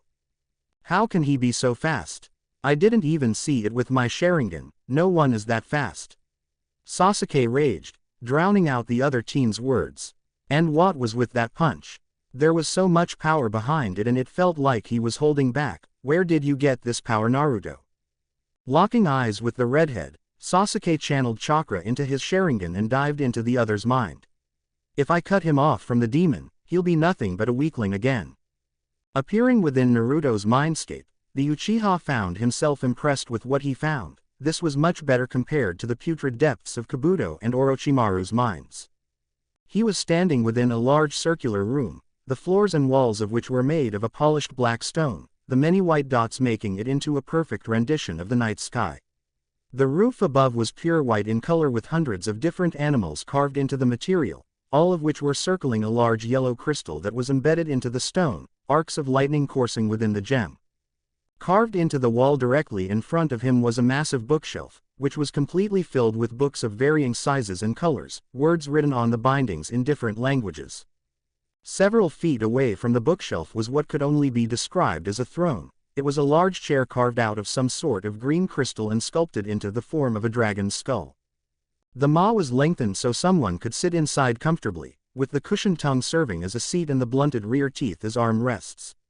Embedded within the skull's sockets were the weirdest pair of eyes he had ever seen. The whites were a light blue in color with silver concentric rings leading to the pupil, which was nothing more than a white diamond with 4 tomo at each point. Creepily enough, despite being carved out of stone, the eyes seemed to follow his movements without moving an inch. Tearing his eyes away from the creepy throne, he noted the round pools in the ground to each side of his position. They were roughly 5 meters in diameter, one filled with a glowing white liquid and the other with a blue liquid, both of which were connected by a wide, light blue pipe. Enjoying the view, the voice, coming from directly behind, caused him to spin on his heel, only to find nothing there. Turning back around, he was met with the sight of a grinning Naruto, the smug-looking teen lounging in his throne and reading a purple-colored book. Growling, he took a step forward, approaching the seated redhead. "What are you doing here, Dobi?" he asked, quirking a curious brow. He hadn't expected to meet Naruto in here. Naruto glanced up from the book and gave him a blank look. "It's my mind, I belong here," the redhead responded, snapping his book shut. "What are you doing here, Uchiha?" "I'm here to get rid of that demon of yours," Sasuke answered truthfully. With his eyes, he had nothing to fear in here. "Without its power, you are nothing." Naruto smirked as he flicked his wrist, causing the book to vanish. "Too bad for you, Uchiha, but the Jubi," Naruto began, his smirk widening at the puzzled look on Sasuke's face. "Dot has been gone for 2 years now, all of this power is mine." His eyes glinted in the light, each orb sparkling with twisted amusement. "Like I said, Uchiha, you are an insect compared to me." Snarling in anger, Sasuke's eyes began glowing hatefully, the 3 tomo spinning within them. "You are the insect here, Dobi. Before these eyes all of your tricks are worthless," he shouted, glaring as the still smirking redhead. "I will admit that the Sharingan is quite powerful and formidable," Naruto conceded, rising from his strange throne. Sasuke smirked at the compliment. At last the Dobi had seen the might of an Uchiha. But the Uchiha frowned at that, only for his smirk to return when Naruto shut his eyes. "Ha, he's too afraid to look into my eyes. The Dobi is nothing but talk. Your eyes are worthless in comparison to mine," Naruto's eyes snapped open then, causing the shocked Uchiha to gasp as he was met with the same eyes as those on the dragon throne, only much smaller in size and glowing with terrifying power. As the tomo in Naruto's eyes began spinning, Sasuke found himself unable to tear his eyes away, trapped against his will by the hypnotic motions of his opponent Dojutsu. Now, you are not welcome here, Uchiha Sasuke. Naruto ground out, the concentric circles within his eyes rippling towards the pupil. Leave. With a loud thump, the Uchiha found himself being thrown back, an invisible force pushing him back and forcing him out of the redhead's mind. As his vision cleared, Sasuke found himself within his own body, shakily leaning against the damaged wall and staring into Naruto's changed eyes. What is that? What are those eyes? Sasuke gasped, winded from the violent ejection. This is the most powerful dojutsu in this world. It's a mix of the Mangekyo Sharingan, Rinnegan and my own dojutsu. I call it the Taiken Uyagen. Naruto replied, his voice thick with smug arrogance, much like the Uchihas had been minutes ago. Don't bother asking questions, I won't be sharing all of my secrets like some kind of fool, let us resume our battle. Growling angrily, the Uchiha drew his sword and dashed at Naruto, his face a mask of twisted rage. As the blade swung for his neck, Naruto simply reached out and caught it, effectively stopping it without receiving a scratch. Seeing this, Sasuke grinned a victorious grin. Nice try. The Uchiha chuckled, channeling his lightning chakra into the blade. He was quite shocked when instead of crying out in pain, Naruto simply pulled his hand off the sword and punched him in the face, sending him flying into the wall once again. Nice try. Naruto smirked, his tone mocking. How was he able to still move? The 1,000 birds should have stopped his movements. Sasuke cursed, picking himself up from the ground. And his speed, I can't even follow it with the Sharingan, how can he be so fast? Using his seal-enhanced speed, he vanished in a blur and appeared behind Naruto, his sword swinging for the teen's neck once more. As Naruto's hand snapped out and caught the blade again, Sasuke let go of the blade and grabbed Naruto's outstretched arm. 1,000 birds. Current, he shouted, shooting lightning from all over his body and into the redheads. Pulling his sword out of the Naruto's grip, Sasuke swung it at his neck for a third time, only to have it stopped by the redhead grabbing it yet again. How can you still be moving? The Uchiha yelled, releasing his blade and leaping back to avoid another punch from Naruto. You should have paralyzed by those 1,000 bird attacks. That's my little secret, Naruto replied, grinning cheekily. Without even taking a look at Sasuke's sword, he snapped it in half with his fingers alone and threw the two halves of the blade at the Uchiha, a minor flick sending them streaking across the short distance. Dodging one half of his destroyed weapon, the Uchiha grabbed the half with the hilt and pointed it at Naruto's heart. 1,000 birds. Sharp spear. Blue-tinged white lightning coursed from his hand and over his half-sword, the weapon sparking threateningly, before a blade of pure lightning chakra extended from the sword, aimed at Naruto's heart. Looking unimpressed, Naruto simply waved a hand, the minor action causing the lightning spear to turn aside and stab into the wall behind him. How did he do that? I didn't see him using any chakra at all, that shouldn't be possible. Sasuke ranted in his head, Sharingan eyes wildly darting about. How weak and pathetic you are, Uchiha, Naruto sighed, rolling his eyes.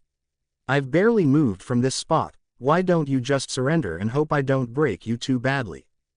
How dare he just disregard me like this, I'll show him. Sasuke growled, clenching his fists tightly. I'll kill him.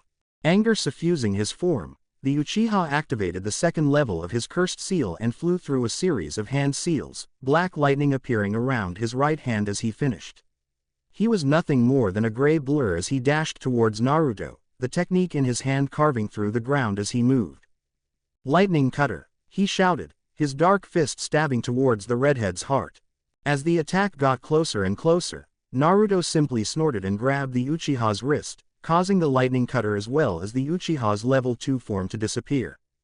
Pathetic, Naruto sighed, twisting his hand and snapping the brunette's wrist, another twist sending the Uchiha flying into the wall yet again. This is another of my abilities, I can nullify your chakra flow with a single touch, none of your close-range attacks will work on me, Uchiha. So that's how he does it, if I can't go up close then I'll have to fight from long range. Sasuke realized, wincing as he tried to form seals with his broken wrist. Lightning doesn't seem to be working though, so let's try something else or something more powerful. Fire release. Great fireball. A massive fireball was launched at Naruto, a second one flying into the clouds moments later. With his level 2 form reactivated, Sasuke leapt back onto the ledge overlooking their small arena, his eyes widening with shock. His fireball was being held off by familiar-looking black flames. How can you use that technique? He shouted, memories of that terrible night appearing in his mind's eye. Naruto grinned smugly, his dojutsu glowing mirthfully. I told you already, my eyes contain the Mangekyo Sharingan, I can easily use all of the Sharingan's techniques. He answered, his grin widening at the look of red-hot rage on his opponent's face. You, how dare you? Sasuke screamed, his chakra exploding from his form and cracking the ground around him. How dare you use the power of the Uchiha? The Sharingan belongs only to the Uchiha clan, not some dead last orphan, die.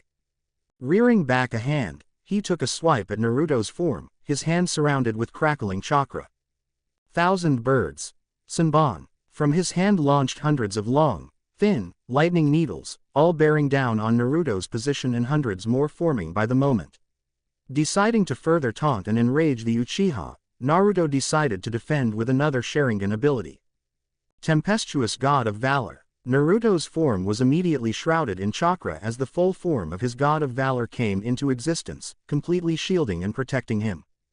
While Itachi's God of Valor was covered in armor and made of fiery red chakra, Naruto's wore a plain hooded robe and was enshrouded by dark blue flames.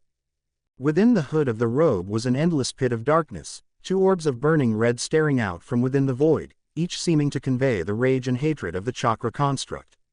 In the construct's left hand was a large kite shield, a long chakra chain trailing from the bottom of the shield to the long, double-edged kusarigama in its right hand. The lightning Senbon struck the shield and seemed to sink into it, each needle disappearing without disturbing the chakra shield. What the hell is that? Sasuke shouted, wings flaring angrily. This is another Mangekyo Sharingan ability known as the God of Valor. It creates a chakra construct that surrounds and protects the user. Each God of Valor is unique to its user. Mine wields both the Endless Void Shield and the Binding Blade. Naruto answered, gazing admirably at his manifested construct.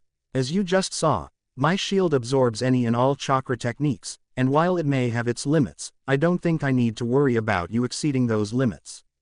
In a flare of chakra, the construct vanished as the redhead released his technique, a displeased frown appearing on his face. Is this all you can do, Uchiha? I must say I'm very disappointed with you, and considering how low my expectations of you were to begin with, that's saying a lot. Naruto stated, his mocking tone further infuriating the Uchiha. Shut up, Sasuke shouted, raising his crackling left hand. I don't know how you gained this power, Naruto, but once I defeat you, you will tell me and I will finally gain the strength to defeat Itachi. Now, behold my most powerful attack. Looking up past the Uchiha's form, Naruto noticed that the sky had turned cloudy and it seemed ready to rain at any moment. How did the weather change so quickly? It should take more than a few minutes for clouds like these to gather. This is my most powerful jutsu, Naruto. It uses a fireball to create thunder clouds and then strikes with the power of natural lightning. Even you won't be fast enough to dodge this. Sasuke informed him, a bolt of lightning shooting up from his hand and into the sky above. Moments later, all of the electricity in the sky converged together to form a large feline creature, a massive construct of natural lightning and chakra. Kirin. With a dramatic flare, Sasuke brought his hand down, causing the chakra beast above to release a powerful roar and descend from the sky. The Uchiha's victorious smirk vanished as he caught the look on Naruto's face. Instead of the look of fear and terror he expected, the blonde was grinning excitedly. As the lightning beast descended on him, Naruto couldn't help but smile. The idiot Uchiha had used yet another lightning-based jutsu, and from the amount of chakra he could sense, it had used up all the last of Sasuke's reserves. That meant the battle was probably over. How boring. Oh well, it's not like he expected much from the bastard. As his technique struck, Sasuke closed his eyes and braced for the coming explosion, only for nothing to happen. Taking a peek through hooded lids, his eyes widened in disbelief and shock at what he saw, more disbelief than shock. There, Standing in the same spot as always, was Uzumaki Namikaze Naruto, and skipping around him like a happy little pet was a smaller form of his ultimate jutsu. He watched in shocked silence as his Kirin continued to shrink, becoming smaller and smaller before it popped out of existence, a ball of electricity buzzing around his hand. With nonchalant ease, Naruto raised his hand and fired a bolt of electricity into the sky, dispersing the storm clouds and allowing the sun to shine through.